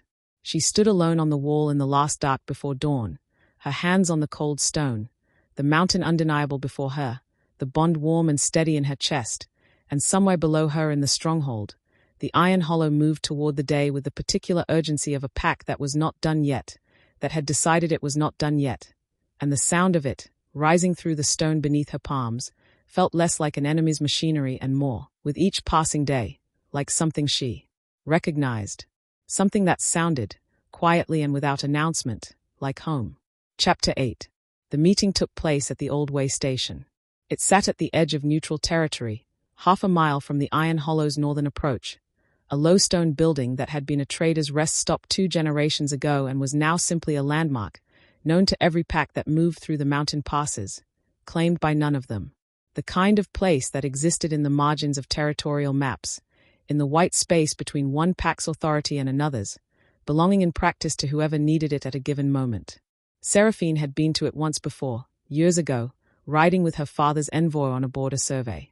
She remembered it as smaller than it sounded in descriptions, a single room, a cold hearth, a door that faced north and a window that faced east, and light that fell through the window in the morning at a precise angle that made the dust in the air visible like snow. She thought about that detail, the dust like snow, as she rode toward it in the grey morning, Dravyn at her left and Rennick at her right and 2 Iron Hollow warriors behind them, all of them in plain clothing, no armor, no colors. Neutral as the way station itself. She had told herself, climbing down from the wall and washing her face and braiding her hair in the mirror she still thought of as the tower room's mirror rather than hers, that she was approaching this as a tactical exercise. She was using her knowledge, her relationships, her understanding of the specific political texture of her father's alliances to fracture a coalition and prevent a battle that would cost lives on both sides. That was the frame. That was the container she was carrying this in. It was not entirely untrue. It was also not entirely complete. The Velcanon Alpha was already there when they arrived. Breenan of the Velcanon was 52 and looked it, the kind of 52 that came from decades of hard mountain living, with a face that had been weathered past its original architecture into something more fundamental underneath. He was a compact man, not tall, with grey-shot dark hair and the particular stillness of a shifter who had learned, somewhere along the way, that the wolves who moved least were often the ones you needed to watch most carefully. He stood outside the way station door with 2 of his own people behind him, and when Seraphine dismounted, his eyes went to her first. Not to Dravyn. To her. Seraphine Ashveil, he said. His voice was the voice she remembered, unhurried, slightly rough at the edges, carrying the accent of the high eastern territories that all the Velcanon spoke with. The last time I saw you, you were 16 and you beat my son at knife forms at the midsummer gathering. He was showing off, she said. He left his right side open every third rotation. Something shifted in Breenan's face, not quite a smile, but the precondition for one. He still does, he said. I keep telling him. She crossed the remaining distance between them and clasped his forearm in the old greeting, the pack greeting, not the formal diplomatic handshake, and felt him register it, the choice of form, the signal it carried. This is Dravyn of the Iron Hollow, she said, turning. He is the reason I am alive and the reason the children in the Ashveil keep are alive, and I would like you to hear him honestly for 1 hour. Breenan looked at Dravyn. Dravyn looked at Breenan. Between them, in the grey morning air, a very old and very specific kind of measurement was taken. 2 alphas, not in their wolves, not in ceremony, simply looking at each other with the complete attention of men whose entire professional existence had been built around the ability to read threat and capacity and character in another creature's bearing. Breenan glanced back at Seraphine. Inside, he said. The meeting lasted 90 minutes. Seraphine had been in many rooms where the outcome of a conversation would determine the shape of the next several years, and she had learned, in those rooms, to track the temperature of things, the invisible heat of a negotiation, the moments when a position softened or hardened, the specific shift in a person's posture that signaled they had moved from defending a stance to genuinely considering its alternatives. She tracked it carefully. Dravyn opened with the border territories, not with apology and not with justification, but with a mapping of the last 3 years' events that was so precise and so honest, including the moments where Iron Hollow actions had been disproportionate, that Breenan's people exchanged a glance that Seraphine caught and filed. People expected alphas to defend their records. An alpha who audited his own record was unexpected and therefore interesting. Breenan listened without interrupting. Then he said, Corvus will not accept territorial terms that leave the Iron Hollow intact. You understand that. He has been building toward the destruction of your pack for 3 years. This isn't about the border villages. This is about the mountain range and who controls the passes. I know, Dravyn said. Then what are you offering? Not what you'd expect, Dravyn said. I'm not offering Corvus anything. I'm offering the Velcanin a path out of a war that doesn't serve the Velcanin's interests and never has. He held Brynnin's gaze. You came because you had no visible alternative. I'm here to make one visible. Brynnin was quiet. The eastern trade route, Dravyn continued, that runs through the lower Velcanin territory has been informally controlled by Ashveil tariffs for 11 years. I have documents, here, today, that confirm the Iron Hollow will formally recognize Velcanin's sovereignty over that route in exchange for Velcanin neutrality in the current dispute. He placed a folded document on the table. Not conditional on the outcome of the dispute. Immediate. Binding under pack law. Brynnin looked at the document. Then he looked at Seraphine. You knew about this offer before you came, he said. Yes, she said. And you came anyway, knowing it works against your father's position. It works against a battle that kills people on both sides, she said. Including Velcanin people. Including Ashveil people. She held his gaze. I love my father, Brynnin. I am not at war with my father. I am trying to prevent a situation in which the things he loves most, his pack, his daughter, his legacy, are destroyed by his own momentum. Brynnin sat back. He looked at the document. He looked at Dravyn. He looked at Seraphine. He looked at the table, which was the way people look when they are doing internal work that they don't want observed. The debt-bound alphas, he said finally. Harrow and Selm. If I withdraw, they follow. You understand that. That's why I asked you specifically, Dravyn said. A silence. Corvus will not forgive this, Brynnin said. Not immediately, Seraphine said. But my father is a man who values capability. He will be angry. He will be very angry, for a long time. And eventually he will recognize that you made the decision that protected your pack's sovereignty, and he will respect that privately, even while resenting it publicly. She paused. He has done it before.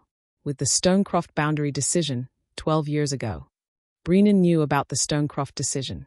She could see it in the slight shift of his eyes, the recognition of a specific reference, the acknowledgement that she had just demonstrated she knew what she was talking about. He picked up the document. Read it. Set it down. I'll need 2 hours to consult with my senior wolves, he said. Of course, Dravyn said. Brynnin stood. His people stood with him. He moved toward the door and paused in the light from the east-facing window, the dust moving in it, just as she had remembered, like slow snow. Seraphine, he said, without turning. Yes. Your mother would have handled this exactly this way, he said. I thought you should know. He went out.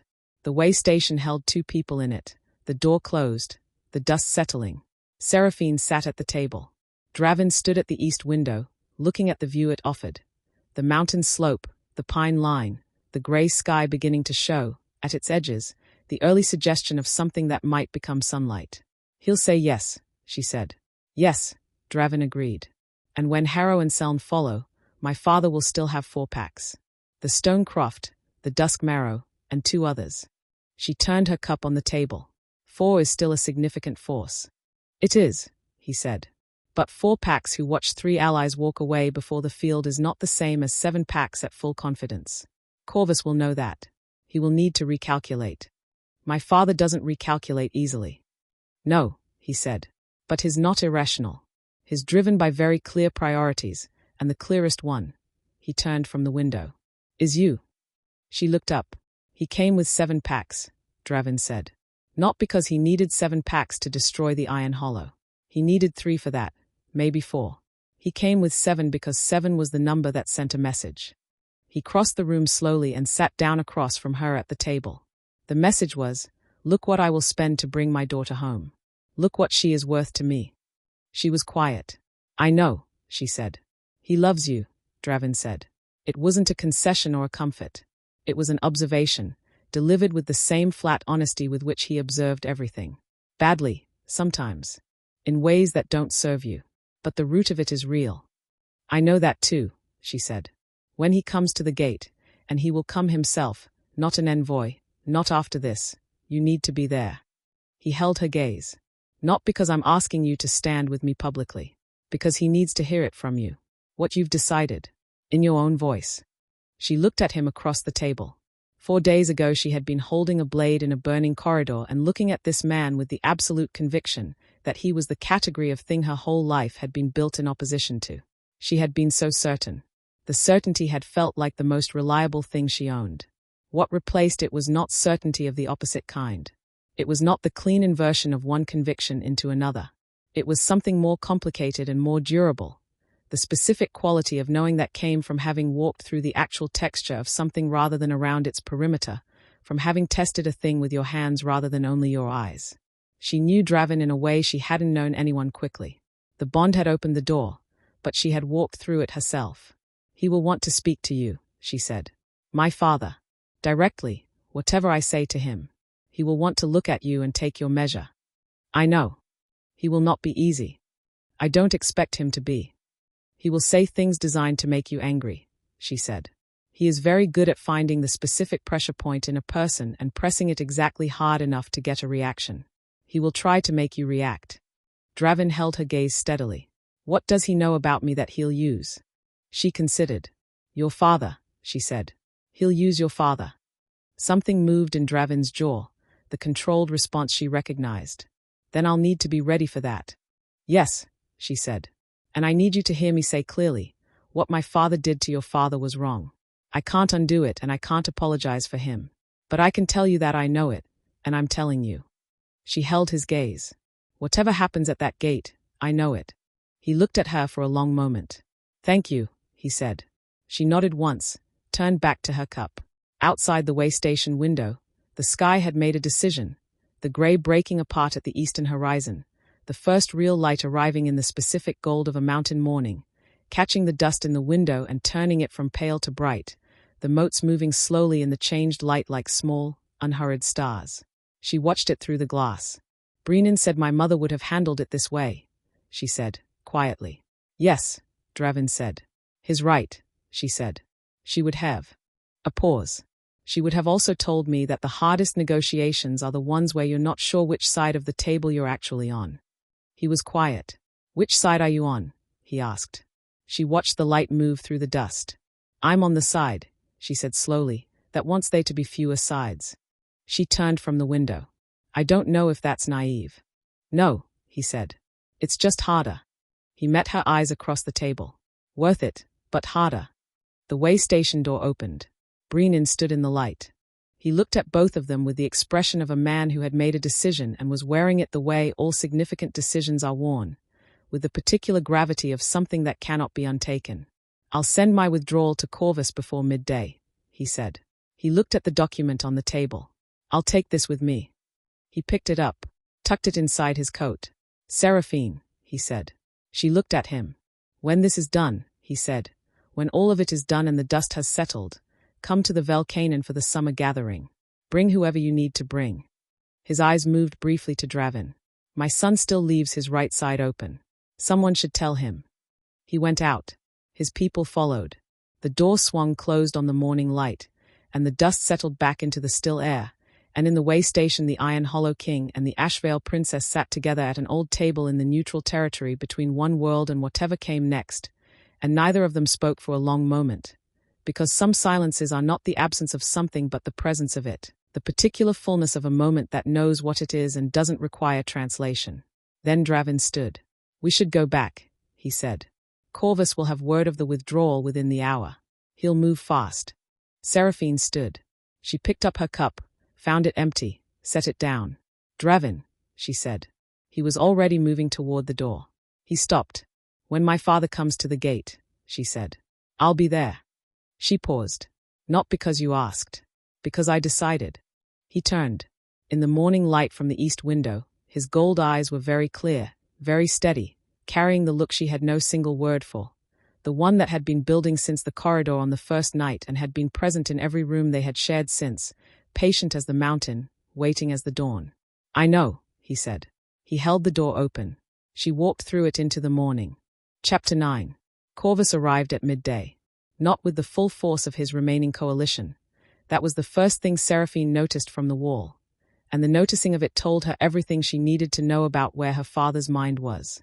He came with the Stonecroft and Duskmarrow Alphas flanking him and a guard of 50 Ashveil warriors at his back, And he came without siege equipment, without the forward scouts that would have preceded an attack formation, without the particular spatial arrangement of a force that had decided what it was doing before it arrived. He came to talk.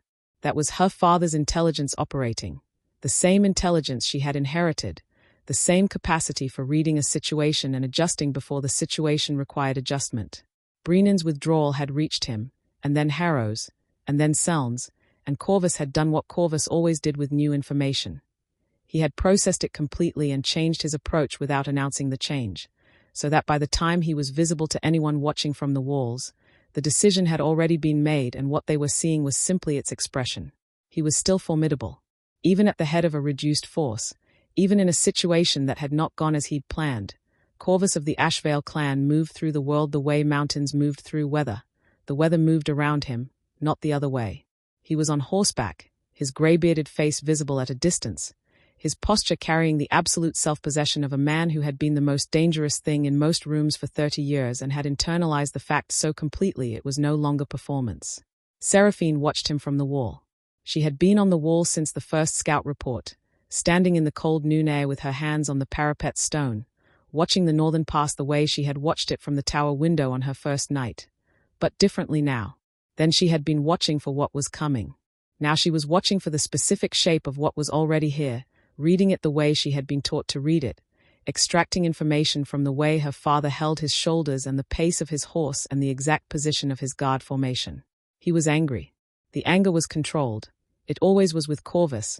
The anger was always below the surface in the way magma is below the surface, present and enormous and only visible in the specific heat that came off everything he touched. But she knew his anger the way she knew his handwriting, and she could read both at significant distance. He was also, and this was the thing she held carefully, the thing she turned over in her hands while she watched him approach, afraid. Not of Dravyn. Not of the Iron Hollow. Corvus had never been afraid of opponents in the conventional sense, because Corvus had always been able to calculate opponents and calculation dissolved fear into strategy. He was afraid of losing her.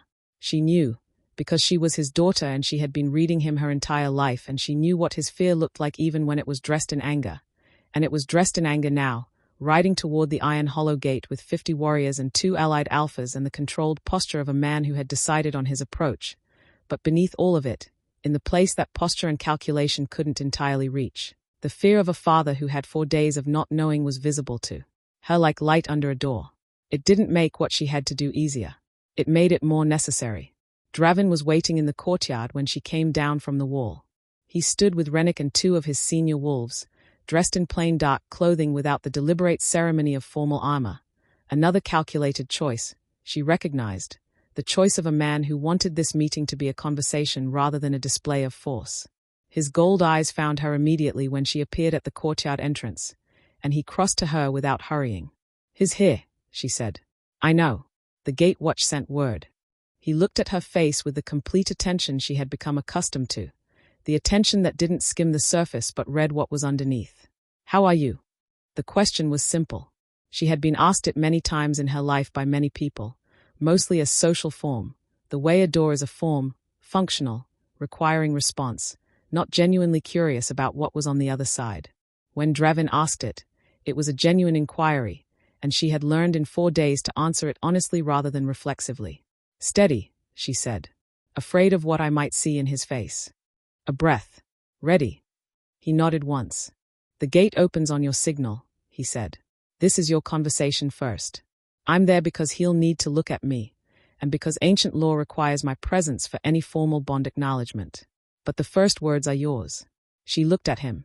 "You've thought about this carefully," she said. "Since the wall this morning," he said. "Yes. You could have led this yourself. Brought him in under terms. You have the tactical position." "I could have," he said. "That's not the conversation I want to have." He held her gaze. "I want the conversation that ends with your father not losing his daughter. That conversation starts with you." She was quiet for a moment. She thought about what Brennan had said in the way station. Your mother would have handled it exactly this way. She thought about the letter on her desk, her father's angular handwriting, the line about finding a way through it together. She thought about the lavender garden her father had planted and never spoken about, the library he had built for a woman who was no longer alive to read it, the two versions of Corvus that had coexisted in her childhood without resolution. She thought about the way the bond had felt in the pre-dawn library, like a key, Dravyn had said, like a weight leaving. She turned toward the gate. "Open it," she said. The gate of the Iron Hollow was old and heavy and opened slowly, the way all things that have been closed for a long time open, with the particular deliberateness of a mechanism that doesn't commit to the action until it is fully committed, the iron and timber moving apart in a low resonant groan that carried across the courtyard and up the walls and out into the cold noon air. Seraphine walked through it.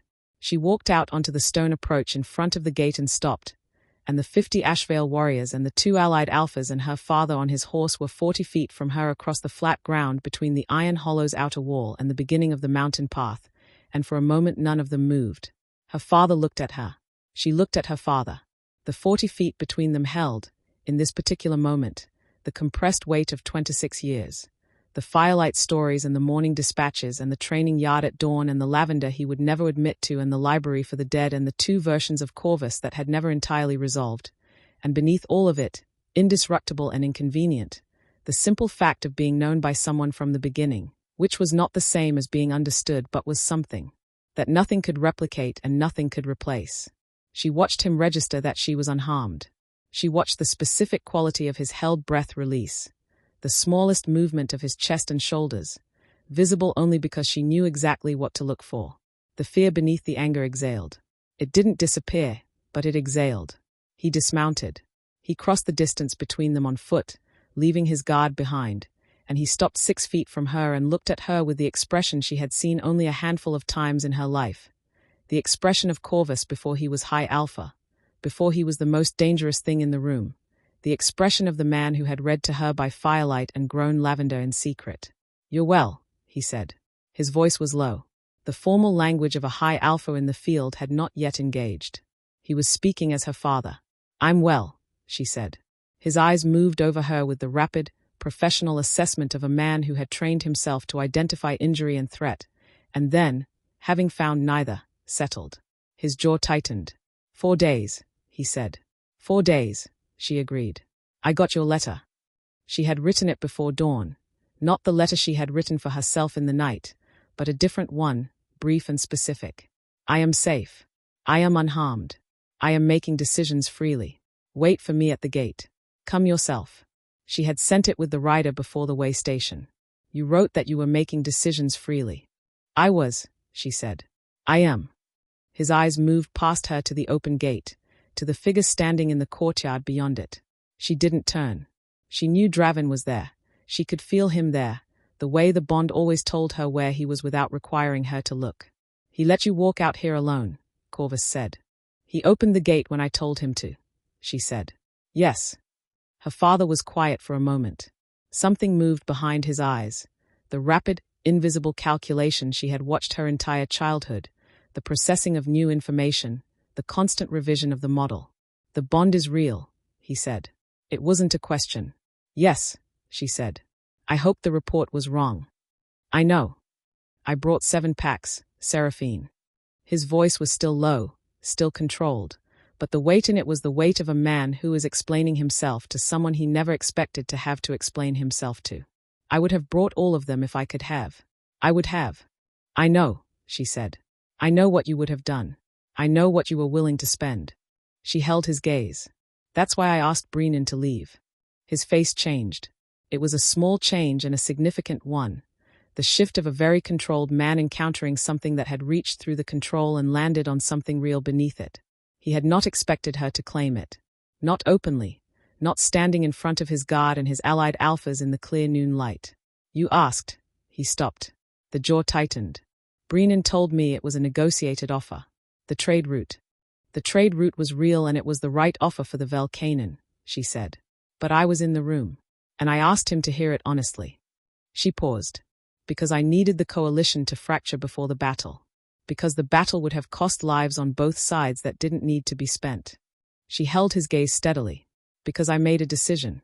Corvus looked at her for a long moment. "You made a decision," he said. "Yes. For the Iron Hollow. For everyone," she said. "Including you. Including your people." She breathed. "You came with 7 packs to bring me home. I'm telling you that the home you came to bring me back to is not the home I'm going to.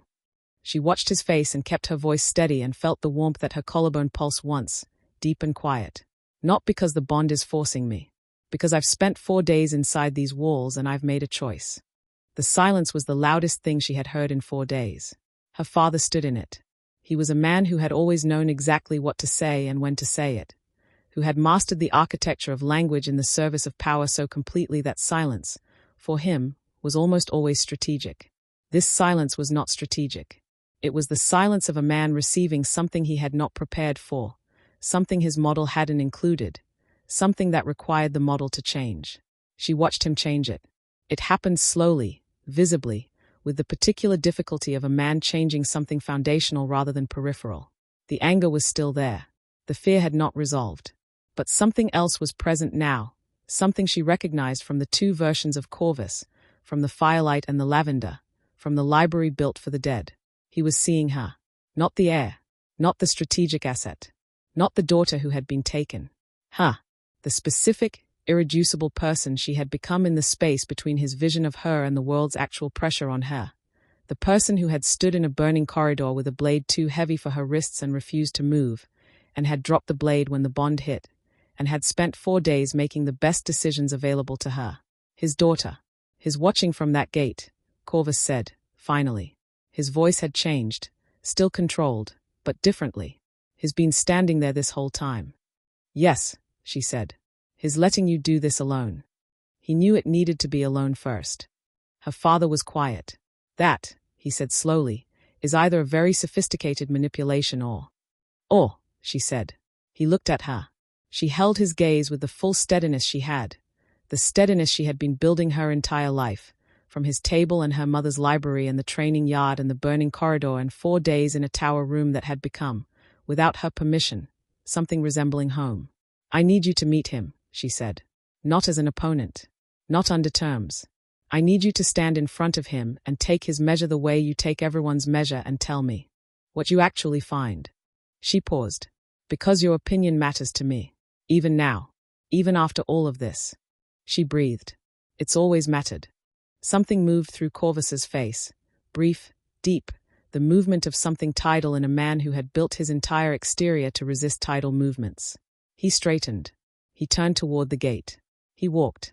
Seraphine fell into step beside him, and together they moved toward the open gate of the Iron Hollow, and Dravyn stepped forward from the courtyard to meet them, and the 3 of them came together in the gate's threshold, the old iron and timber framing them on both sides, the mountain air cold and clear around them, the noon light falling without preference on all 3 of them equally.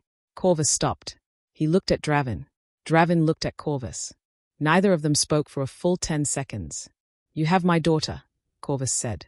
His voice had found the formal register again, the high alpha's voice, but underneath it the other voice was still audible, the way a river is audible under ice. Your daughter is standing beside you, Dravyn said, having walked out of this gate and back in of her own choice, which makes the question of having more complicated than you're framing it. Corvus's eyes narrowed very slightly. You're younger than I expected. You're exactly what I expected, Dravyn said. I've read everything available about you. You're more controlled in person. A pause. That's not a compliment or a criticism. It's an observation.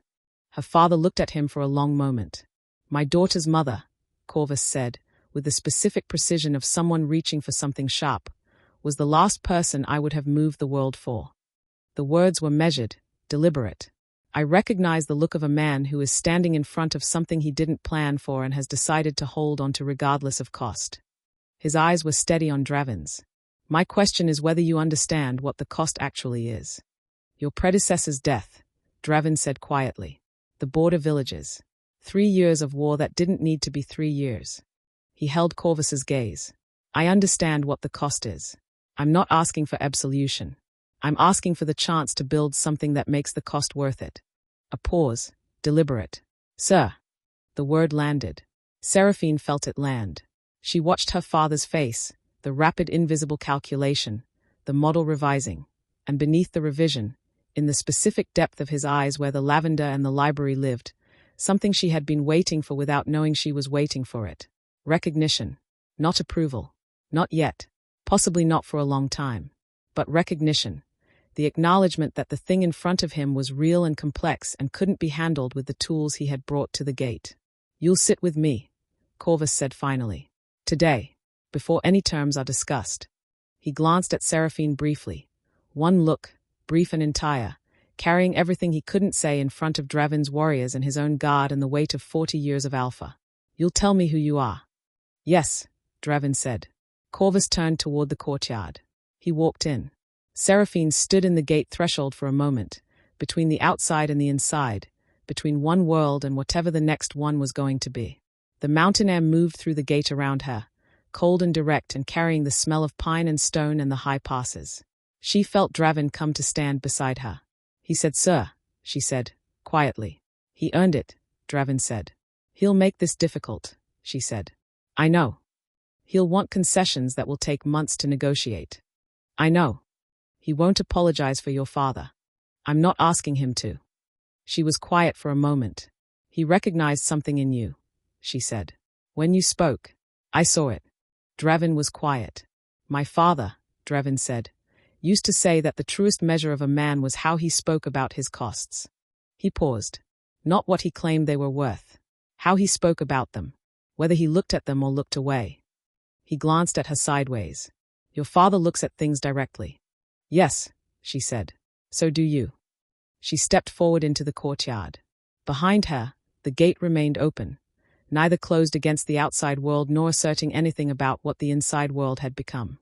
Simply open, the way things are open when the moment that required closing has passed and what comes next hasn't yet decided its own shape. The mountain air moved through it freely. Chapter 10. The meeting between Corvus and Dravyn lasted 4 hours. Seraphine was not in the room for most of it.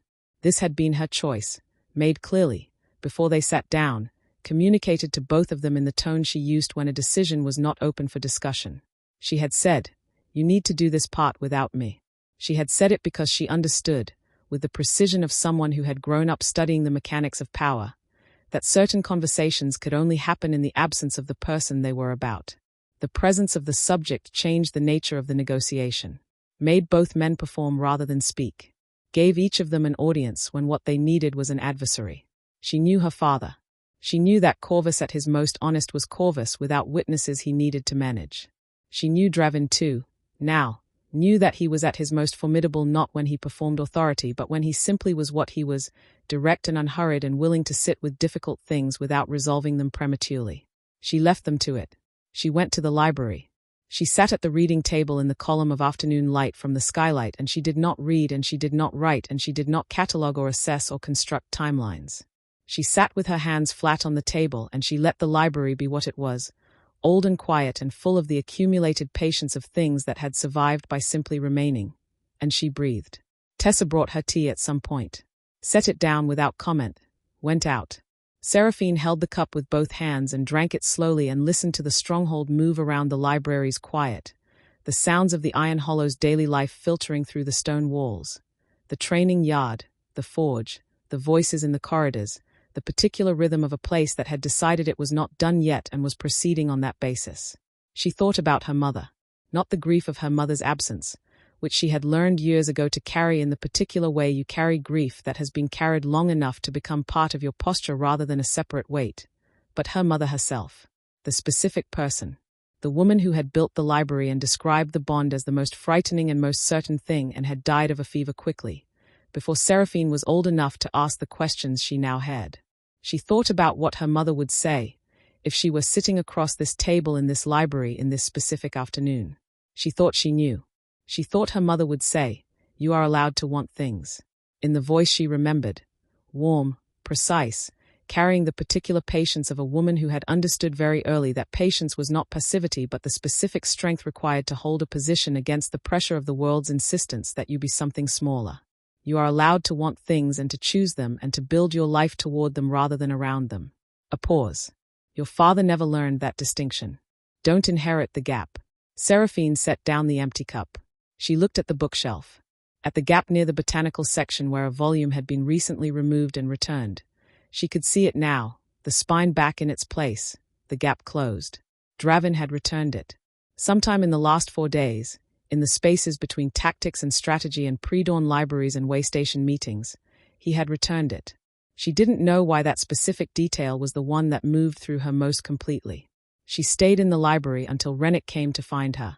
He found her at the reading table and said, simply, "They are done," and Seraphine stood and smoothed her tunic and walked with him through the corridors to the great hall, where the fire had been built up against the afternoon cold and the long tables had been cleared except for the far end, where her father and Dravyn sat across from each other with 2 cups between them and the particular quality of exhaustion that came not from physical effort but from 4 hours of sustained, honest collision.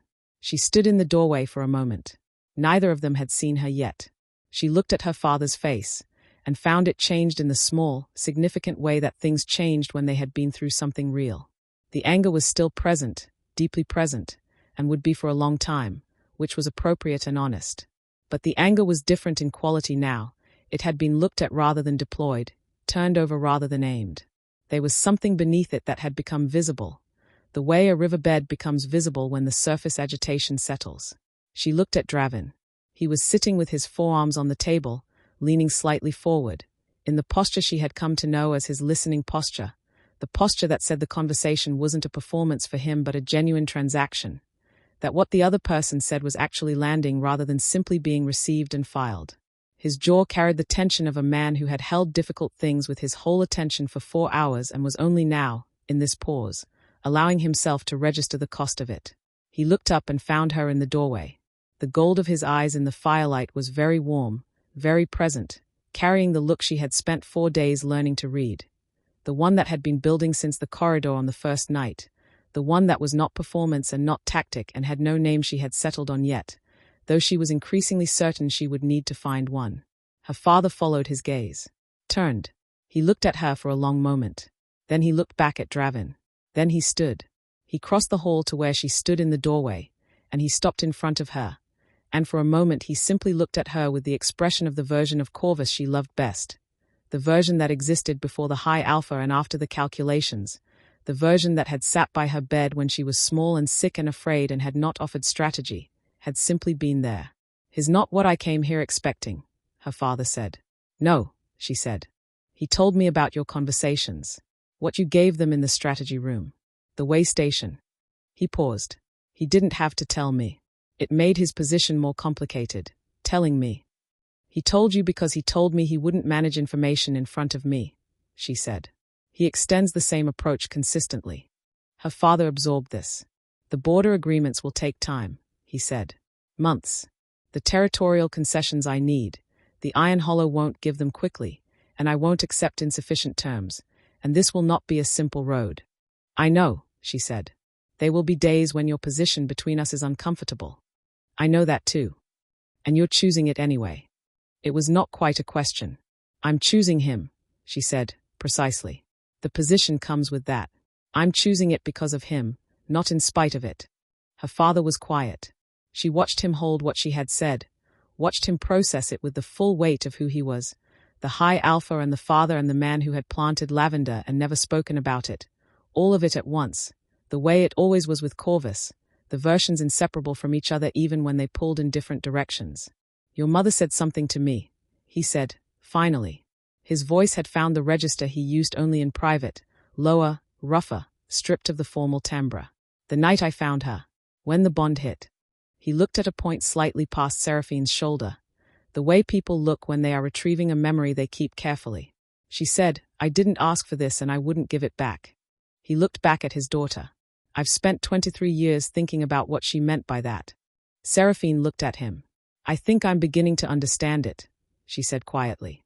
Something moved through her father's face, deep, tidal, the movement she had seen at the gate when Dravyn had said sir and the model had revised. He reached out and put his hand on her face the way he had done when she was small, his palm at her jaw, his thumb at her cheekbone, and he held it there for a moment with the careful, enormous weight of a man who was very aware that he was holding something irreplaceable and had not always been careful enough of it. "I am not at peace with this," he said. "Not yet. I need you to know that." "I know," she said. "I will not pretend to be at peace with it for the sake of appearances. I wouldn't ask you to. But I am." He paused, breathed.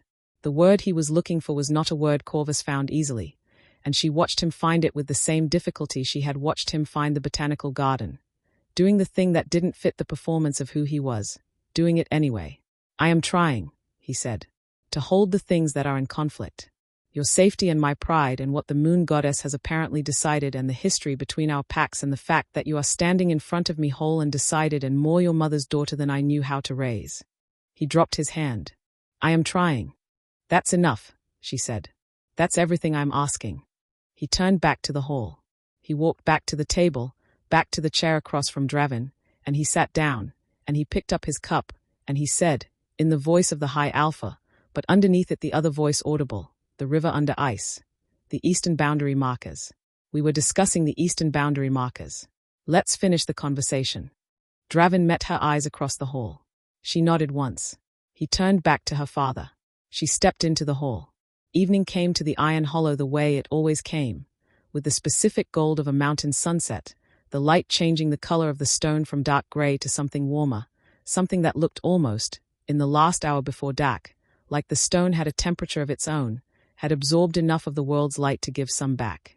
The negotiations ran past sunset and into the early dark, and by the time her father's guards set their camp outside the walls, inside being extended as an offer, the offer noted but not accepted, which was the right answer for where they were, the outline of a framework had been built, rough and provisional and requiring months of careful work to become real, but present in the way that things are present when two people with strong contrary positions have sat across from each other long enough to locate the ground they can actually stand on. Not peace. Not yet. The beginning of the conversation that might become peace. It was enough for one day. She found Dravyn on the wall after her father's camp had settled and the stronghold had quieted into the particular hum of an evening that had survived its own dangers. He was standing at the parapet where she had stood in the pre-dawn dark, looking out at the mountain approach, the torches of the Ashveil camp visible below, small and steady in the windless night. She came to stand beside him. He said nothing. She said nothing. The mountain was the mountain, permanent, indifferent, extraordinary in the specific way that things are extraordinary when they have simply been what they are for long enough. Your father, he said, after a time. He asked me what I would do if he never accepted the bond. She looked at him. What did you say? I said I would spend however long it took building something real enough that acceptance became irrelevant. He paused. He said that was either the most arrogant thing he'd ever heard or the most honest, and he hadn't decided which. What did you say to that? I said, probably both. She was quiet for a moment. What did he say? He laughed, Dravyn said, and something moved at the corner of his mouth, brief, almost imperceptible. Once. Quietly. Then he picked up the boundary map again. She looked out at the torches below. He'll be difficult for a long time, she said. I know. He won't show approval easily. He'll find the pressure points. He already found most of them, Dravyn said. His thorough.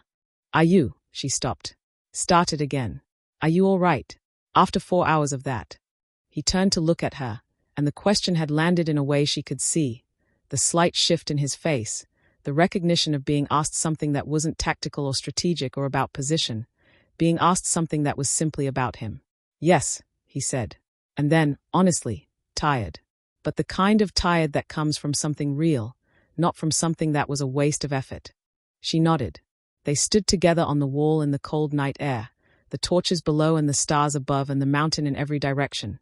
And the bond moved between them in the way it had been moving since the first night, ambient, steady, patient as stone. I've been trying to find a word for it, she said. He looked at her. The look, she said. The one you have. I've been trying to name it for 4 days. She looked out at the mountain. I couldn't find it in any of the categories I was using. He was quiet, waiting. I think I was looking in the wrong categories, she said. I was looking in the tactical ones. The ones where things are tools, useful or not useful, serving a purpose or not. She turned to face him fully in the night air, the torches of her father's camp below and the stars above and the iron and stone of the Iron Hollow around them. It's not that kind of look. No, he said. It's the kind that. She paused, finding the words with care, the same care she had given everything that mattered in the last 4 days. It's the kind that doesn't want anything from you except for you to be exactly what you are. That finds the specific shape of what you are and doesn't try to adjust it. She held his gaze. I didn't know people looked at each other like that. Not often, he said. His voice was very quiet. Your father looked at your mother that way, she said. When he told you about the bond, the weight leaving, That's what the look is, I think. The recognition of something that was always supposed to be there, that you didn't know you were missing. He was still. Yes, he said. She took a breath of cold mountain air and let it settle through her. All the way down, past the armor and the cataloguing and the careful composure, into the place where the bond lived and the warmth didn't go away, and her mother's voice said, "You are allowed to want things." "I'm not going to pretend this is simple," she said. "The road between here and anywhere resembling ordinary will be long, and some of it will be very hard, and my father will be difficult, and the pack politics will be complicated, and there will be days when the bond feels like the only clear thing in a very unclear situation." "Yes," he said. "But I've decided something." He waited. She stepped toward him. The foot of space he always maintained, the careful, deliberate distance that he had held since the first corridor, since the first night, since every moment in the strategy room and the library and the way station, the distance that said, "I am not taking, I am waiting." She crossed it. She put her hand flat against his chest, over the place where the bond lived in him the way it lived in her, and she felt his heart beneath her palm, steady and present, the specific heartbeat she had known since the corridor on the first night without knowing she knew it. He went entirely still. "I've decided," she said, "that the bond didn't make the choice for me. It just made the choice visible." She looked up at him. "I'm the one who's choosing." He looked at her with the look she had spent 4 days trying to name and had finally found the word for, not in any of the tactical categories, not in the language of power and position and what things were worth, but in the older language, the one underneath all of those, the one that existed before strategy was invented. Home. That was the word. The look was home. His hand came up and covered hers. The same hand that had touched her throat in the corridor on the first night and triggered everything. But differently now, infinitely differently, not as a weapon finding its target but as something settling where it had always been meant to settle. He said her name. Just that. Just her name, in the voice that had dropped its edge some way over the last 4 days and hadn't picked it back up. The voice that existed below the alpha, below the commander, below everything the world had required him to be. The voice of the person who had sat in a library at 3 a.m. with a cold cup of tea and a book he wasn't reading and talked about a weight leaving. She tilted her head. Not fully. Not the complete, formal gesture of the old stories. Not the ancient rite of claiming performed on a bridge for 7 assembled packs. Simply a turn of her face toward his, a shift of weight, a closing of the last distance between them that was entirely her own motion and entirely her own choice. He leaned forward and pressed his forehead to hers. They stood like that on the wall of the Iron Hollow, in the cold night air, with the mountain around them and the stars above them and her father's torches below and the bond between them warm and steady and no longer waiting for anything because the thing it had been waiting for had arrived. Not in ceremony. Not in declaration. Not with armies watching or ancient laws invoked or the formal language of Claim and Luna and the pack. Simply this. 2 people who had spent 4 days finding out whether the thing the goddess had pointed at was real, standing on a wall in the dark, and discovering that it was. In the Ashveil camp below the wall, a lamp moved inside a tent. The shadow of a man, tall and grey-bearded, moving back and forth in the way that people move when they are thinking hard in an enclosed space. He moved for a long time. Then he stopped. He Saturday. And in the stillness of the camp around him, in the cold mountain night, the lamp burned steadily on, not going out, not moving anymore, simply present in the dark. A man holding 2 things in conflict. Trying. In the library of the Iron Hollow stronghold, the botanical shelf sat full and quiet and complete, the gap closed, the volumes in their places, the skylight above the reading table open to the stars. On the reading table, a cup, still warm. The bond was not a beginning. It was not an ending. It was what it had always been. From the moment his palm had met her throat in a burning corridor and the world had cracked open and something ancient and enormous had looked out through it and said, without asking anyone's permission, without requiring any particular landscape or any particular convenience, simply and absolutely and without apology. This one is yours. The mountain held them. The stars moved in their long, indifferent arcs above the peaks. And in the cold and the dark and the long work of what came next, 2 people who had been aimed at each other since before they had names for what they were aimed at, stood together on a wall and held the warmth between them, and the night passed around them, and the dawn was coming, and it was, as all dawns are, even the hardest ones, even the ones that arrive after the longest nights. Inevitable. Undeniable. Already there.